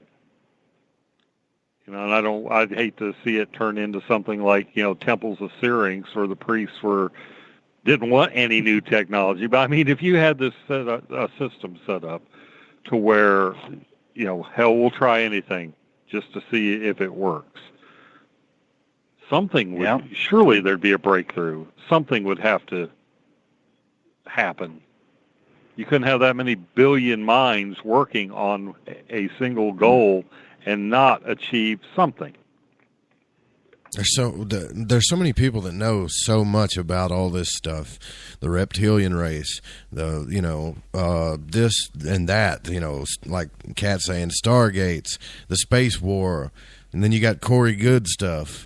Let me just make a quick point, real quick here. I could come out and say that I was the victim of whatever on planet Cronon, and that, these pink beings are fighting the blue beings, and I have inside informants that I can't reveal. And somehow or another, that makes me a star in the UFO community. I'm not saying that none of the stuff we're talking about is not real, but I'm sorry. I'm an evidence kind of guy. That's why I'm sitting here staring at these photos like the whole time. I haven't taken it off of them. I mean, why is that bad in the paranormal field? It seems like that's a bad thing to want proof, because when you ask for that, you get jumped. You get jumped all over. Well, what's proof to you? Yes. What's proof to you? I mean, come on. It's like, well, hey, I got a lawyer here. I mean, proof does matter, doesn't it? Yeah. Yep. Yeah, it's demonstrable proof that you can, show and back up. Chain of evidence. That's another good example right there. The chain of evidence on this gun camera footage, they say they have it, but they haven't shown it to us. You got to be able to demonstrate it. Well, if they really wanted to do something, or if this was really the government trying to say, oh, we really are going to come clean, release Gordon Cooper's footage. There you go. Yeah, he filmed a UFO, and I heard him on several interviews. What he said and his description never varied. And there was this guy that's supposedly a NASA. The guy's name won't come to me, but he said that Gordon Cooper was lying. He told, he put himself into somebody else's narrative. Two things. One, why does Gordon Cooper was an astronaut? What the hell does he have to do? What does he have to do telling somebody else's story to boost his street cred, for one? And two, okay, he interjected himself into somebody else's story. If that's true, that film is out there somewhere. Whether it was Gordon Cooper's story, and the scenario I can have, you see, is Gordon Cooper taking the guy's story by whoever, the supposed original cameraman was, to give it credibility. Maybe he was a witness. I don't know. That's the only way I could see that. Why would Gordon Cooper need to? He doesn't need. My point is, he's an American hero, right. Was an American hero, and doesn't need bragging rights. Well, speaking of what you're talking about, Markham, I'm going to do this last question here because we've got a few minutes left. Michael McNeil in SOR Space Travelers wants to know, and it's a good question. Do the guests think that part of DeLong's group's intent was to cause infighting in the UFO groups? I'm going to say a little bit, yeah, because that's what distractions do. What do you guys think? Divide and conquer, right? Republicans and Democrats fighting together against each other. I mean, that's what they're doing in the UFO community. Yeah, I mean, they could have easily put out a real UFO footage, something like Tim Doyle does, that's undeniable, and there wouldn't be that much fighting. Everybody would be like, whoa, look at that. But no, what do they give us? A 30-second fuzzy clip of some HUD video that doesn't make sense in about 9 different ways. Yeah, infighting could be that could definitely be, in my opinion, one of their agendas. Well, I also think you're looking at these people have such a low opinion of the UFO community anyway. It could be hey, let's see what we can get the UFO crowd to believe this time. It's like pulling our chain on purpose just to see what's happening. Yeah. Yeah, and what they can stir up. I'm sorry I said the dirty word, proof. See what happens when you say that word? That's not a good word to say in this field. And you think it would be the word, But, right. Anyways. Well, there's so much better stuff out there. I mean, good God, some of the stuff Nick Pope talks about that the British MOD got a hold of would be better footage to release. There's a lot of footage out there, and I'm going to go watch that one you guys got, too, on YouTube. There's a lot of real footage out there that should be way more popular than what the DeLong group is showing us. But we've only got like a minute and 20, a little over a minute here. Can you tell everybody, Michael and Lee, how they can find you guys on the Internet? Oh, definitely. They can always go to UFOiTEAM on Facebook. Now, the I on iTeam is lowercase. That's pretty much all you got to need to know. If you go to that, and if you want to check out our new website, it's going to be UFOiTEAM. This is the current one that's being built. So it's UFOiTEAM.Dudaone, DUDAONE.com. And that'll give you a little insight of each one of the characters that are involved in the UFOiTEAM, some of our mission statements, and some of our videos that will be up there as well. So I'm really appreciate the opportunity for Lee and myself to talk with you, Joe, and with Markham. This has been a fascinating evening for us. Oh yeah, it was real fun. We'll have to do it again. Thanks guys for coming out. This was a blast. You're welcome. Thank you so much. All right, guys, you guys hang out for just a second. That's it. We're going to get out of here. Spaced Out Saturday with the UFOiTEAM. Interesting conversation. Next weekend, we're going to have a reckoning. We're going to bring back Jordan Maxwell. We'll see you guys later on in the week. Have a good night. In their sleep since yesterday, they stopped counting by the last mile. No one asking to be saved, and the cold wind keeps on blowing. I let it lead me astray.